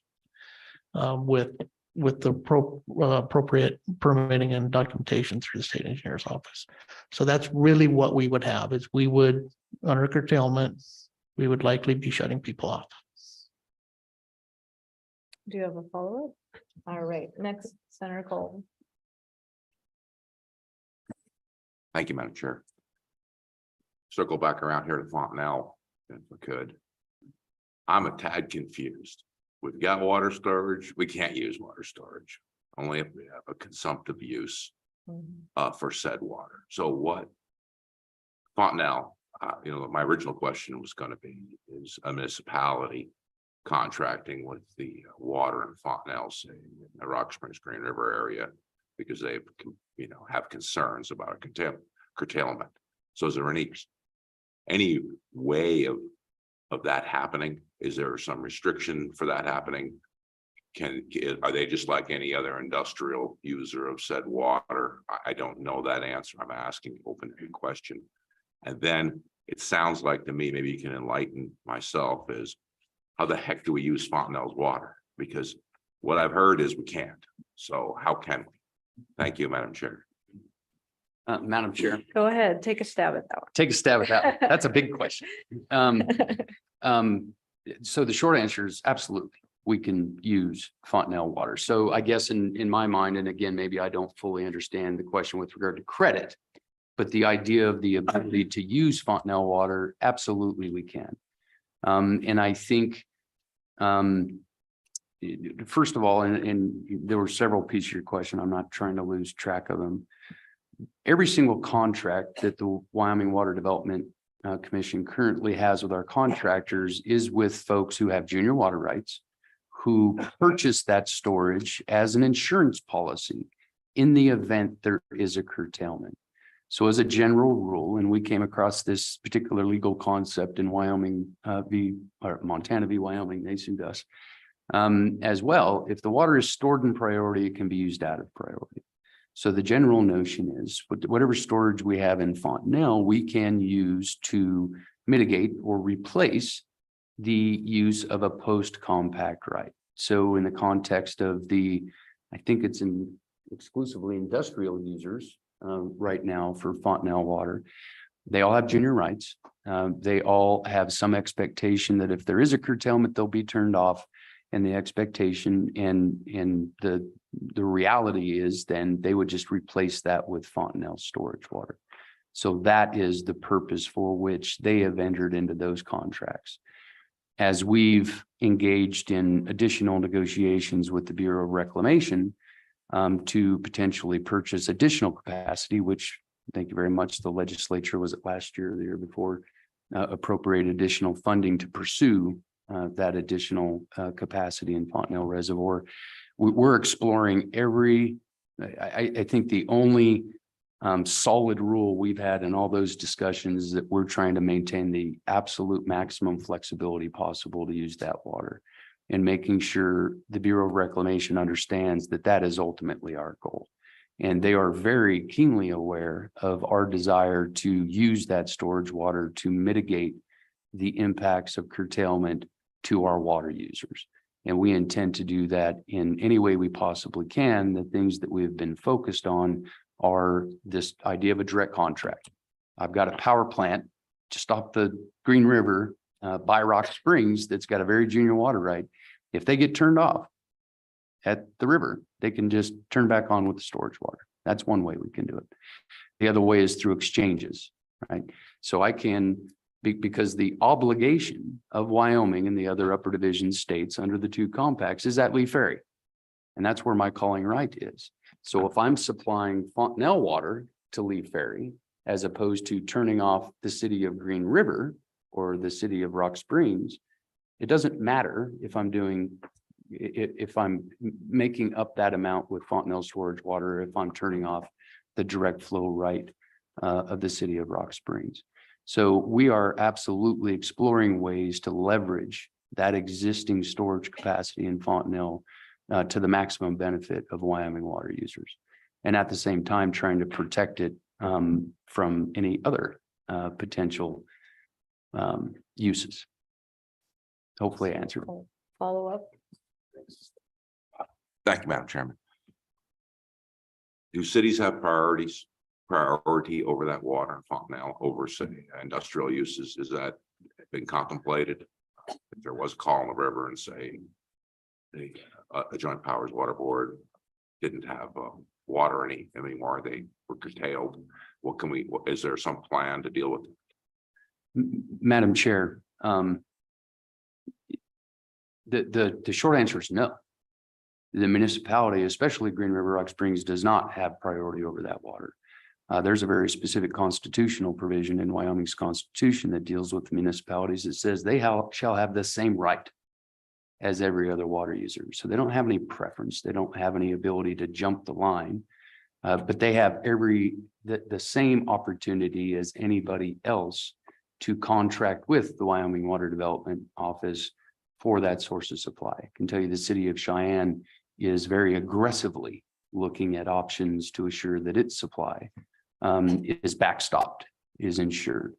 But no, there is no preference for a municipality to, I will say that there are statutes that give municipalities tools. They can go condemn, they can go acquire rights, they can do things to shore up their supply, but they don't just automatically get first access to what's available. All right, Senator Hicks, did you have something? Madam Chairman, could we get back on the agenda? So I want to bring us back to water banking. Okay, And the question of, do we have an adequate regulatory statutory framework? And so I think first you got to come back and say what we have in our statutory thing facilitates an exchange. So that's not a bank. That's a brokerage statutory component. Temporary change of use and exchange are nothing more than a brokerage where somebody still is not using water. So there was no deposit that went in, and then at a later date, somebody took it out. That's a bank. What we have is brokerage statutes that allow you to, one user use somebody else's, but somebody's not using water. So that's a very clear distinction that we need to make. And you know, when we looked at this a number of years ago, there's over 40 some different water banks in the Western United States and prior appropriation doctrine states. The vast majority of those are for agriculture. For agriculture to bank water for future use or junior users be able to acquire that use. So in the context of water banking in the state of Wyoming, we have some significant statutory limitations on the ability to do that. So let's use maybe an example on the mainstream of the Green River irrigator, my friend Speaker Summers, and you have a good hydrological year and you decide for whatever reason you don't need to irrigate that pasture, that field, even though you have that water right and you have the right to divert and use that water. What you'd have no right to do is be able to bank that for next year when there's a drought. That's what a bank does. You put it someplace which allows you to then use that water at a later date. That's the concept of a bank. You know, there's concept that a bank that if you didn't want to use it in the next year or the next year or the next year, that you could actually then turn around and market that water. But first, I think we need to focus on what the issue is. And for me, that's protecting water users. Majority of those water users are agricultural users. I think 85% of the water use in the state of Wyoming is by agriculture, and it may be different from basin to basin. So in the context of a bank, there is absolutely no mechanism for an agricultural water user that I'm aware of to say, I'm going to defer my use this year. I'm going to put it in a depository, aka a reservoir someplace, that would allow me under a drought year to either release that water downstream so I can continue to divert upstream, Or in the case of many agricultural places, we have reservoirs above all the users up there. And if they decided that a good hydrological year, that they were going to defer part of their use, that they would allow that to accrue in an account to bank that for next year's drought. I'm not aware of any ability to do that under our current statutory framework. I could be wrong, we'll ask Chris there. And this will tie back into one of the bills that we've got coming up. And so there is a number of Western states that use prior appropriation doctrine that recognize storage for specific purposes as a beneficial use.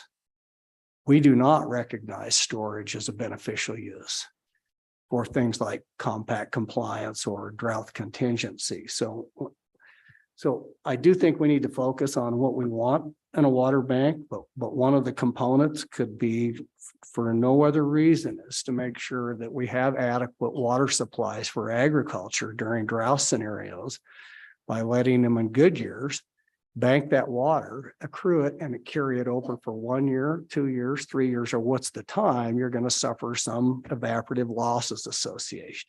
But you can't bank your water. I can't take this year's water and put it in. You can't, as an irrigator here on the Shoshone project, can't say, we got a lot of water this year.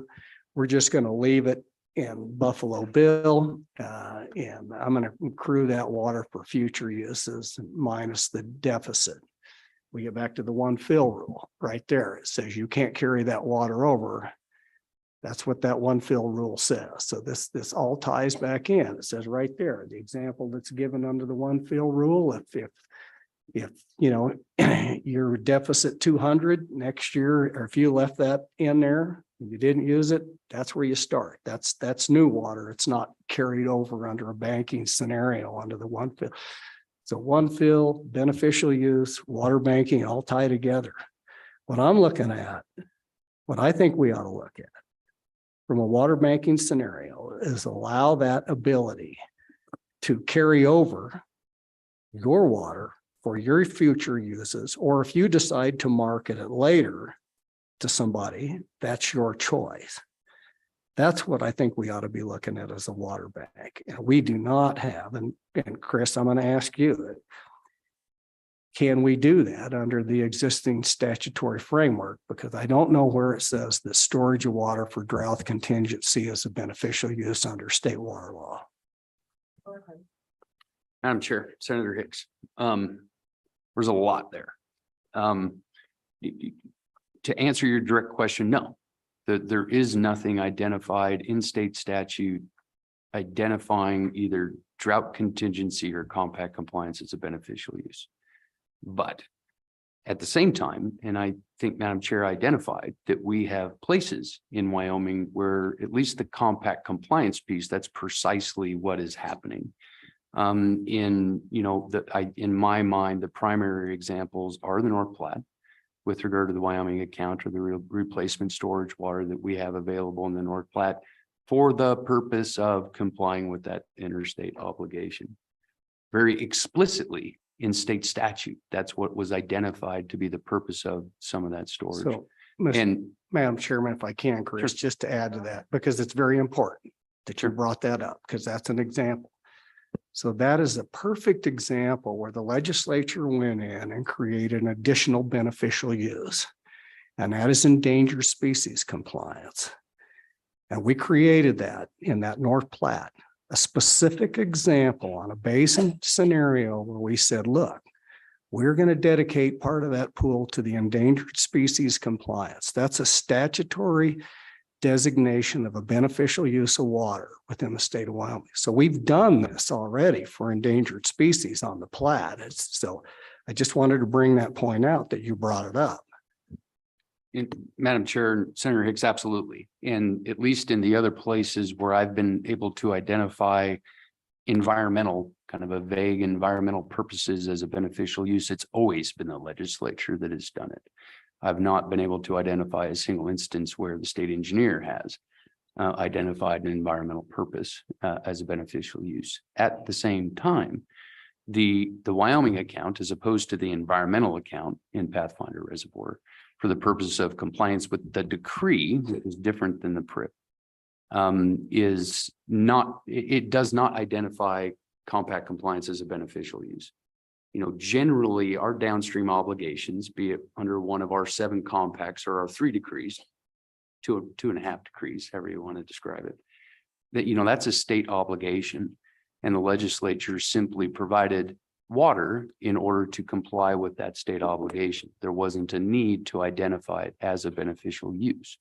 The 2 best examples, in my opinion, and Director Mead already talked about Lake DeSmet, where we certainly were, after the Montana v. Wyoming litigation, looking for ways to satisfy our compact obligations under the Yellowstone River Compact, but very explicitly in the North Platte, in the Wyoming account, and very explicitly in the Snake River in our Palisades account.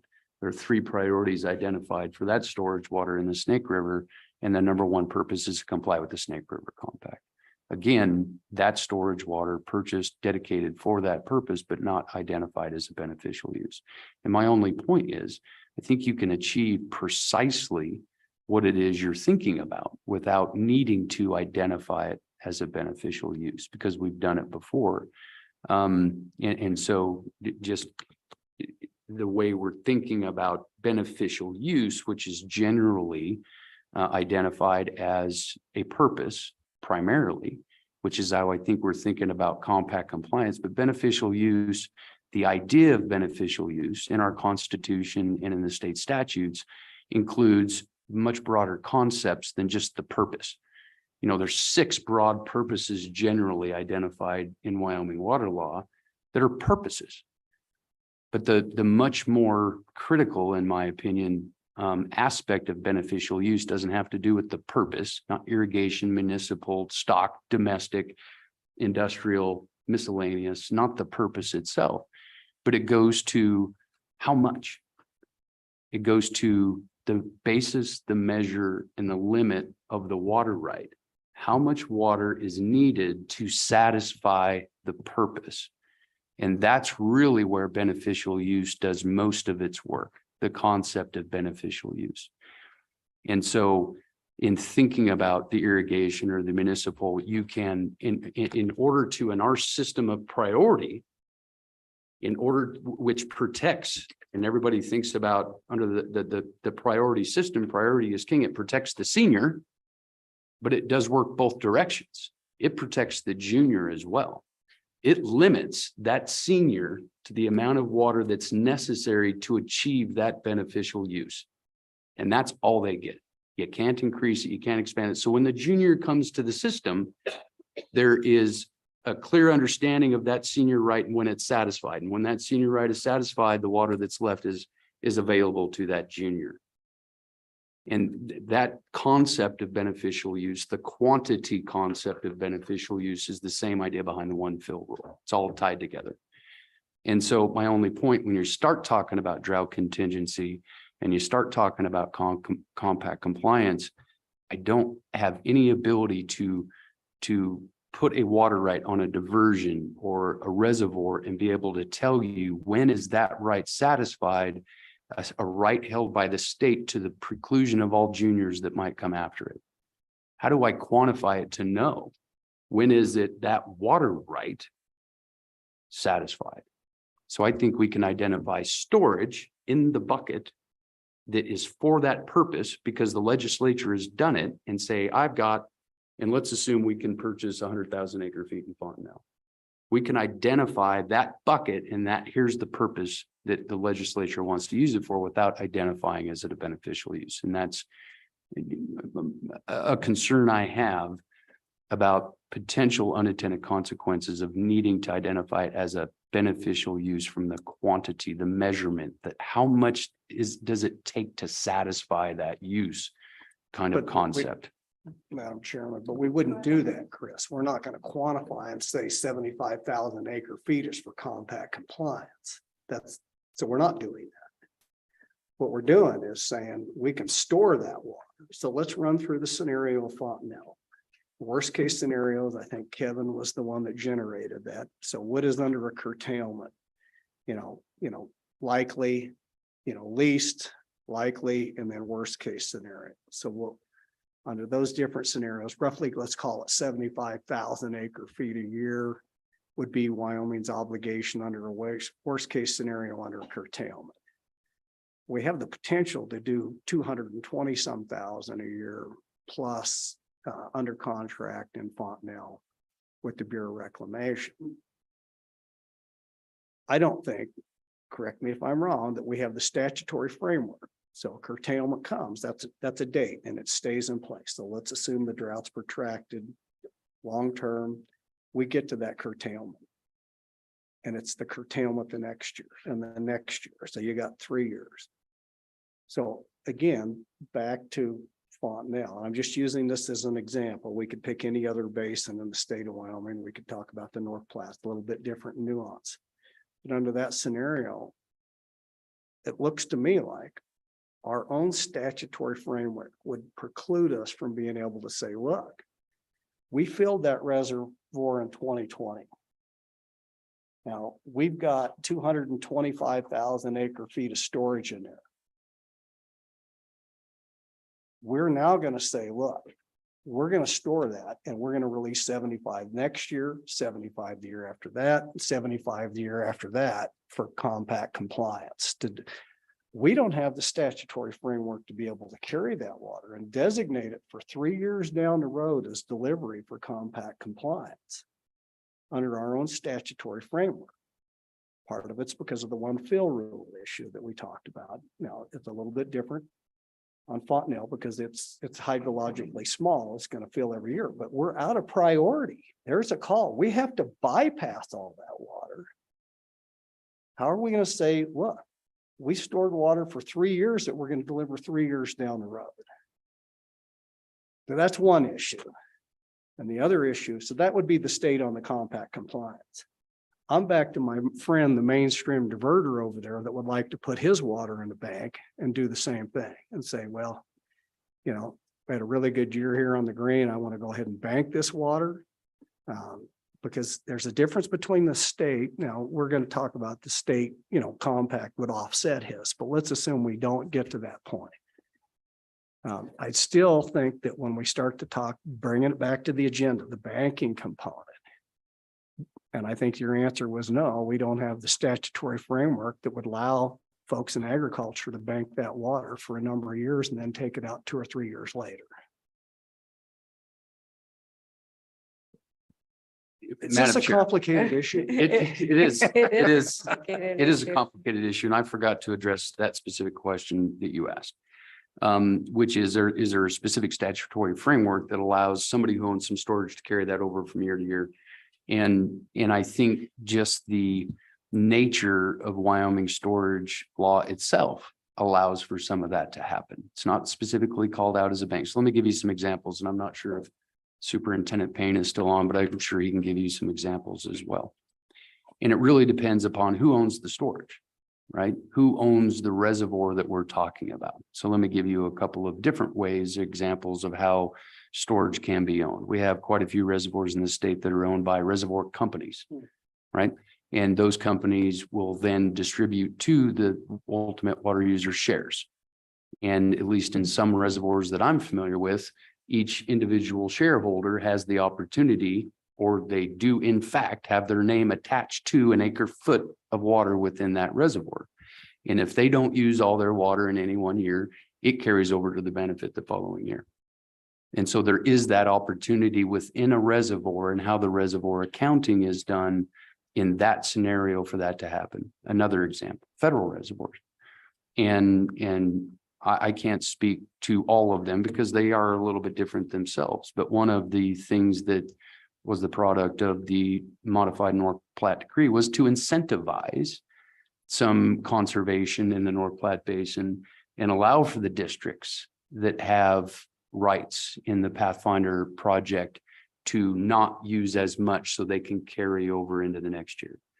Big system, over 1 million acre feet just in Pathfinder itself, and it doesn't always fill. And so it incentivizes folks that have rights to that storage to not use all of it in 1 year, so they carry over for the next year. And in that way, it allows them to bank that water they didn't use in that previous year. And you would have to talk to folks that do that incredibly detailed accounting in that system to figure out exactly how far can you carry that forward. But I know the Bureau of Reclamation accounts for those individual accounts in very specific daily detail. And I'm aware of other instances in storage and reservoirs where that occurs. And it's been way too long since I've dug into Buffalo Bill, but it's chunked up into accounts as well for Heart Mountain, for Shoshone, for Franny Deaver. It's chunked up into those accounts as well, to the extent Senator Larson might be able to describe that better than I can. So I think there are opportunities without calling it banking, where that under Wyoming's current structure, which, and this is the key distinction between Wyoming and Idaho, where the storage in Idaho is automatically attached to land. The opportunity for that to happen exists in Wyoming, but it's not required. And so the way the Idaho Bank works in Idaho, or at least the rental pools, because all that storage, that massive amount of federal storage in Idaho, it's all attached to land. So each individual landowner has their name on a chunk of that storage water, and they can decide they're not going to use it all. And as part of the rental pool, they can just put that up for sale to somebody else to use. But the only reason that's even necessary is because it's tied to the land in the first place. It's tied to that end user in the first place. Under Wyoming law, unless there's a secondary, it's not attached to anything. And under the statutes, the reservoir owner can deliver that water to anybody they can get the water to, as long as the beneficial use is identified for the storage, irrigation, municipal, industrial, whatever it is. So the opportunity exists, and it just depends on the reservoir. Well, and so then you get into the one fill piece, right? And so then you talk about and you get into these ideas of, so if I'm going to fill this reservoir, if I'm only going to, it's even more complicated if you're only going to partially fill the reservoir. Let's assume also that you have a reservoir that has 4 priority dates. They've done enlargements. And so not only I've got multiple ownership accounts, I've got multiple priority dates, and that reservoir doesn't fill. Who gets what's in there? If you do have some carryover, who does it get attributed to? In these larger reservoirs, it gets very complicated very quickly, and it is dealt with based upon that reservoir and how the accounting done. If it's all private ownership, we let them sort it out. Who is it you're entitled to? There's another Wyoming statute that says the reservoir owner simply contacts the hydrographer, says, I'm delivering this amount of storage to this person at this head gate at this time at this rate. And then the hydrographer takes it to that head gate. And so how involved the state gets involved in the reservoir counting just depends on the circumstance. The reservoirs that we own accounts in were more involved. But many of those reservoirs, it's up to the reservoir owners to divvy up the rights amongst the owners of the reservoir, corporations or ditch companies or whatever it is. So it depends on the reservoir. And Madam Chair. Okay, all right. Was it you? All right, go ahead. Representative Summers. Madam Chairman, thank you. And back on Senator Hicks's question on Fontenelle, there would nothing preclude us right now from being able to release that water over multiple years after a curtailment, right? I mean, if there was a use that had it contracted or whatever, we can still hold that. It's one pot of water we can hold. We can't refill it under curtailment, but we can release it how we choose, right? Go ahead. Madam Chair. Yeah, so that's how I was envisioning it, that if you've got 5 contracts and they only need to use a portion of their contract because of a curtailment, then that contract, if you break down the accounting, then each individual only uses a portion, and then the state account is only taking down a portion, but then that carries over to the next year, and you cut into it till the next year, and you cut into it as well. And in my thinking, as I mentioned earlier, about potentially having some of the tools we think we need, back to your question about being able to fill it, and I don't know the answer to this yet, but the way I was envisioning it is that under that scenario where we've cut into the state-owned storage account, we have space. And so that would be the conduit for somebody to conserve their water and park it in our space. And I'll have to do some thinking and talking with Chris as to what the legal and parameters are for that. That's what I was thinking is curtailment occurs because we can't fill because it's out of priority. We are cutting down the volume in storage each year. As we do that, we're opening up space so that somebody can park water in there.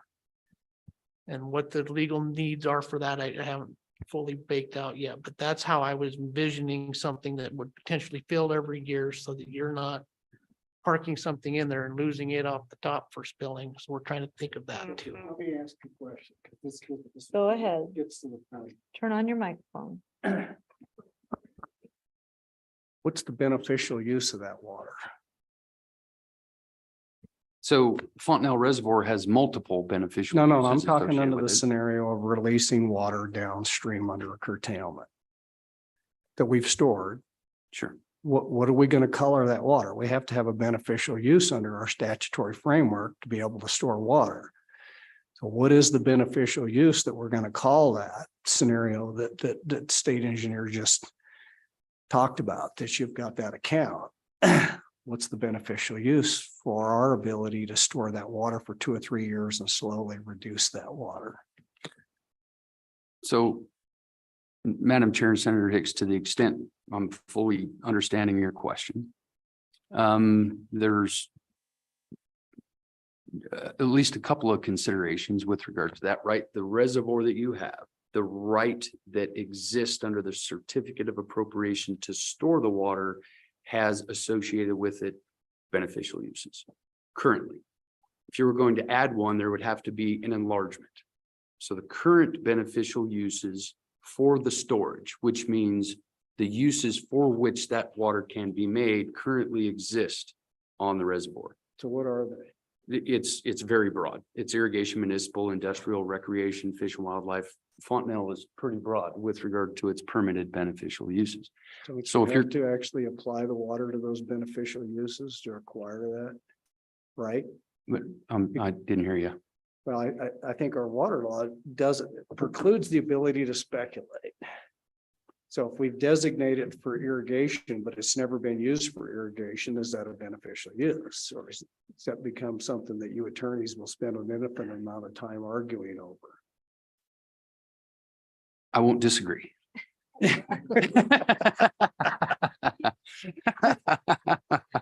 Touche. So I guess the way we've been thinking about it, and I think the way the state engineer was trying to describe it, is really what we're after is to use that storage water such that our direct flow rights don't have to be turned off. Right? That's what we're after. That's our goal. That's the problem we're trying to solve. And we believe that is the problem. And we believe under the statutory framework, under the water rights that currently are with Fontenelle, our current negotiations with the Bureau of Reclamation, we believe we have the opportunity to make that happen. And I don't know how deep we want to go into the negotiations with Reclamation, but we think because what you're doing when you're using that storage, it's replacement water. I'm replacing an industrial right that I otherwise would have turned off. I'm going to turn off that direct flow storage. I'm replacing it with the storage water. The storage water has an industrial use. The beneficial use is the industrial water. So I'm replacing that. I don't have to, and that water is being run down to Lee Ferry as opposed to by turning off that direct flow right. So the beneficial use I'm satisfying is the use that's being replaced. So be it agriculture, which is a beneficial use on Fontenelle. And we've had many a discussion with Reclamation to make sure, because our first two contracts, the 1965 and the 1974 contracts, At least one of them is very clearly exclusively for municipal and industrial use. But in our conversations with reclamation, they will very clearly make that bucket of water available for irrigated agriculture as well. So the whole idea is you're providing that replacement water, replacing that direct flow diversion. That is the beneficial use I'm making. And I would agree with that. That's what we have to tell them. Under our own statutory framework, we can't say we're storing it for any other purposes other than to replace those existing beneficial uses. And Madam Chair and Senator Hicks, one of the things that I think, and there are a number of things, but one of the things that's caused us some concern is if we identify in the federal reservoir for which the Bureau of Reclamation will retain some storage. If we identify the storage, the notion of compact compliance, they might decide what that means.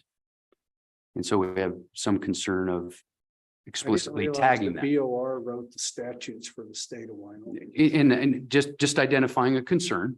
Also identifying the concern with regard to without getting too much in the weeds, how that applies in the other 3 upper division states. And so trying to leverage as much as we can our existing law in order to both mitigate impacts to our water users and comply with our compact obligations is really what we're after. We've got to do both. We're trying to mitigate the impacts, but we know we have to comply with the law.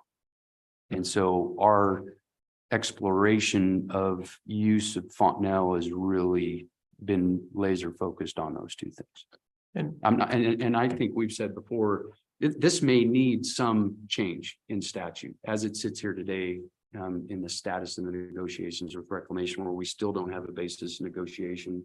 I just don't think today is the day where we can tell you this makes sense, this doesn't. one of the other things that I'm thinking about as we're parking water in there is that's gonna be some sort of an agreement, but probably between the state and whoever wants to park their water in there. And in my mind, that agreement then becomes some sort of an exchange type of agreement that would satisfy that statute. Again, it's not fully baked, but that's kind of what I'm thinking. As So, we're going Madam forward. Chairman, just for clarification, Brandon, Okay, when you say go park, ahead. you mean bank. Bank, excuse me. Mhm. Yes. They're gonna park at the bank. I'm serious, that you're using those as synonymous. Correct. Correct. That, Okay. Madam Chair, that It's is correct. colored in If that you're gonna issue- bank it in in there, that space. I'm envisioning being able to use some sort of an agreement to maybe help us meet that exchange statute or whatever it is. That's where I'm thinking. Okay, so I'm gonna just kind of Take a break. summarize a little bit and then we'll take a break. Or not, we have a lot of work to finish up. But first of all, I know we have gone on some tangents, but I think it's really important for this committee. Because this is a big issue that we're trying to grapple with. And so sometimes getting directly to the point doesn't always get us where we need to go because a lot of us have a lot to learn. Secondly, I still think we're talking about the New Mexico Strategic Water Reserve with everything that you're talking about. It's a lot like that. It's very similar. I don't know if you guys have looked at that or if you would agree or not. And you're talking about 2 different concepts. One, just specifying it as a beneficial use, or 2, saying we're replacing a beneficial use with the stored water that we have a contract for. Because basically you're saying that if curtailment occurred, they would shut off, say, an ag user, they'd send their water down the river and then we'd replace their water with the water that you have stored. And so that would satisfy the beneficial use statutes, if I am correct in how I'm hearing it, or there's the cut to the chase and the waters, we run a bill that says storage water is a beneficial use, which then the Bureau could misinterpret, and then we're in another fix. And so I think that's kind of a summary of where we've been really shortened, but would you agree? I think that's accurate. And like Chris said, we may need to come back, but at least the way I'm thinking of it, I think what you summarizes accurate. Okay, so that gives us something to think about. We'll take a 5-minute break. I don't know what time it is. Yeah, come back let's just do 10 and come back at 11. Go ahead. A question. Go ahead. Madam Chairman, I just have one final question. And we've, dragged this issue of banking around in the advisory group, the work group, whatever you want to call it. And then you mentioned that, you wanted to bring it back to stakeholders and stuff, but really whether you need to change the law or not is dependent upon how your negotiations go. And I think I didn't really understand that in the past, that you need to understand further how you get what they will allow before we can tailor what we may need to satisfy, to be able to work within what they allow. Is that a fair representation of what you just said? Madam Chair, Representative Summers, yeah, I think that's fair. And I think, Madam Chairman, just to follow up, I think until we understand that, but we also don't want to end up waiting for the federal government until curtailment, right? I mean, there's a balancing act here, right? At some point, you all need to provide all of us in this space a recommendation on where you think we need to go to do what we may need to do, it can't wait forever for the federal government. That's my second point, I guess. Would you agree with that? Mr. Chairman, yes. Thank you. Okay, so let's take a break. Oh, go ahead. One real quick. To add on to that. So we've had a lot of conversations on just Fontenelle, but I'm just mindful that there is other private and state reservoirs within the Green River Basin that this may also be applicable, not just the federal facility. Correct. Thank you, Senator Hicks. Okay, so we're gonna take a break until 11 o'clock, and then we're gonna come back and we're going to talk about the bill, whether the committee wants to entertain that bill, and we'll take public comments. So we'll take a break until 11 o'clock.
again.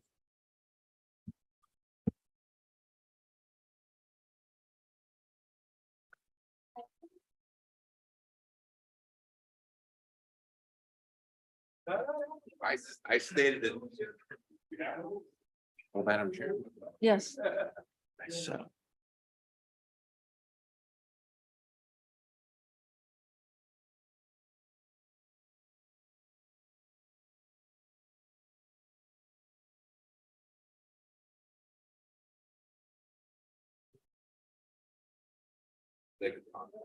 Right. All right, the next order of business is we will consider the specifying additional beneficial uses of water. So we'll have David come up and talk to us about this bill. And then as a committee, we'll decide how we'd like to proceed. David?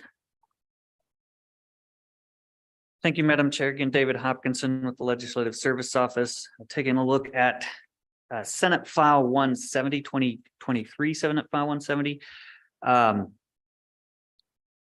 This bill was introduced last session, did not make it out of committee, and is before the committee now at the request of the chair. What this bill draft does is it goes into water statute in 41.3.101, the nature of water rights and beneficial use.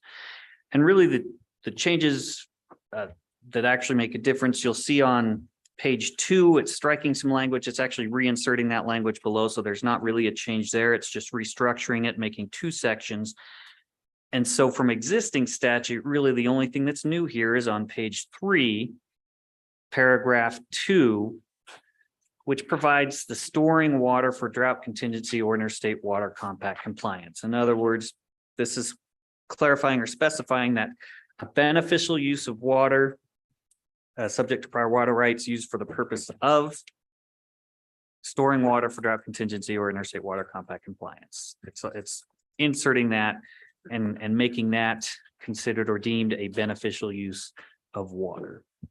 And with that, I would stand for any questions. Questions, committee? Questions for David? Go ahead, Representative Conrad. Madam Chair, thank you. Just a question, what drove or what's the background behind the extracting heat therefrom? I guess what started? Go ahead. Madam Chair, Representative Conrad, I can tell you that the existing language was last amended in 1981, but as far as why they added the extracting heat, I don't have an answer. I'd be happy to look into that, or if one of the people following me would be able to answer that, but I don't have Madam Chairman, I can answer that. Go ahead, Senator Hicks. So that's existing language. So if you go on page 2 and you look at what's struck out. So this is just a formatting procedure now is all that is. And so Okay, rather than leave it in that textual language up there on line 3, just moved it into our formatting component. So that's Thank you, all Senator. that's the only reason that's in there. thank you, Senator Hicks. All right, any further questions for David? Representative Yen. Madam Chairman, David, do you know what the difference between this bill draft is and the one that Joint Ag had looked at in that previous interim?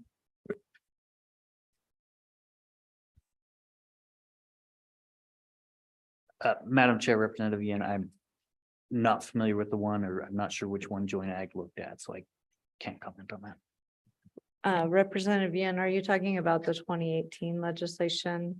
We would have to look that up and we could provide that for the next meeting if you'd like, or we can look it on the up on the website, but we don't have that in front of us today.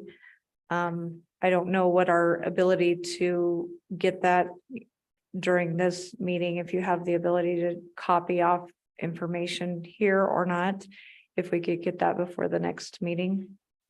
Madam Chair, we could certainly make copies, and I just want to clarify what you're referencing. Are you referencing the water banking bill draft that the Joint Ag Committee considered in 2018? Is that the one you're talking about? Okay. I can send out a link to that bill draft for the committee right away. That'd be Um, great. Thank you. And then if copies are needed, we can provide those, but no, this is significantly different from that draft. That draft was geared. And kind of set up a framework for water banking specifically. Whereas all this draft is doing is designating storing water for the drought contingency or interstate water compact compliance as a beneficial use. I believe that other draft did specify that water banking was a beneficial use, but I would have to double check on that. That water storage was a beneficial use. Yes, Representative Ian, that's the only change this makes. It just adds it to the list of beneficial uses specified in statute. Where that one did contemplate a water banking system for the state of Wyoming. If I remember correctly, I haven't looked at it for several years, so. But yes, please provide us that link. And then if you have further questions, we'd be glad to discuss that. Are there any further questions for David? All right, seeing Representative or Senator Cole. Why, thank you, Madam Chairman. Mhm. Page 3, on line 3, where it goes on, storing water for drought contingency or interstate water compact compliance. Is it enough just to have storing water for drought contingency? Or do we have to, what is it gonna add by continuing on with interstate compact compliance with, I guess, the information we had heard earlier, saying that there may be some issues with the federal government when that it may be referenced? I guess my question is just saying storing water for drought contingency by itself, what's your opinion about that change? What the downside of making a change like that? Madam Chair, Senator Cole, I would frankly defer on that to those who I think have already expressed some opinions on that particular question. If the question is is that sufficient? Again, I really would defer to those with more expertise in this particular area. All right, thank you, David. Any further questions? Seeing none, we'll let you off the hot seat now. And committee, is there any further discussion you'd like to have on the bill? Would you like the state engineer to comment on the bill? What's your preference? Madam Chairman, I think predicated on the extensive previous discussion we had, I think we ought to just lay this bill back at this point in time. And I think we need to continue to explore, how this would fit into the bigger scheme. Certainly don't want to jeopardize any efforts of the state of Wyoming. But at some point in time, we're going to have to come to the realization that storage for the purposes of exacerbating droughts is something that we need to look at as we move forward. Compact compliance issue is going to be basin by basin, decree by decree. But I think this is just spurred a very good discussion on what constitutes beneficial use. We do have legislative declarated beneficial uses. We did have it on the North Platte. It's certainly within the purview of the legislature to go in there and do that. But I think this just deserves a little more evaluation as to the implications across all the individual basins if we were to implement this. And so it takes a little more detailed analysis before we just go out there and do another legislative designated beneficial use. But I think this discussion will be ongoing on certain basins within the state of Wyoming. That would be my recommendation. All right, well, Representative Conrad had a comment first, and then we'll keep on going if you guys had comments or you were just agreeing. Go ahead. Madam Chair, I'll defer my question dependent on the outcome of the motion, or at least I understand the motion to push back. Okay, so did you have any further comments or you were just agreeing? Go ahead, Representative Summers. Madam Chairman, thank you. And I think it's important for Senator Hicks and the rest of us to continue to pursue this issue of, can an irrigator leave water, in storage in the reservoir and then let it out in a different year or over multiple years? And, I think that depends. I think we heard testimony where, there, in some cases you can, and maybe some cases you can't. So I think there's some really nuanced issues here that we need to understand more. I need to understand more. And I certainly understand Senator Hicks's issue, where people in his area or people in anybody underneath the dam, may want to keep, whatever 1 year, they may just decide they want to skip their second take of water and they want to store that for future years. And certainly I think that's something we need to talk about and make sure that we can facilitate that. But I think there's more of a nuance to that than this bill, and I certainly agree that we should set this bill aside. All right, any further discussion?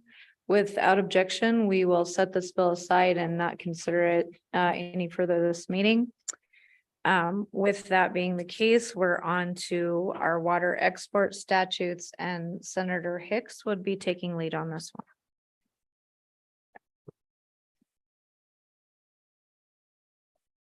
I'm trying to find the statutory. David, you don't remember the number on that? This water exports.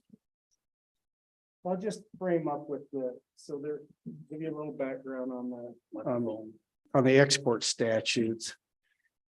As I've been schooled or told in the past, this really came about a number of years ago. I believe in the 1970s, we were looking at doing a large coal slurry pipeline in the Powder River Basin. Basically, they were going to grind coal up, put it in a pipeline and send that coal all the way to the Midwest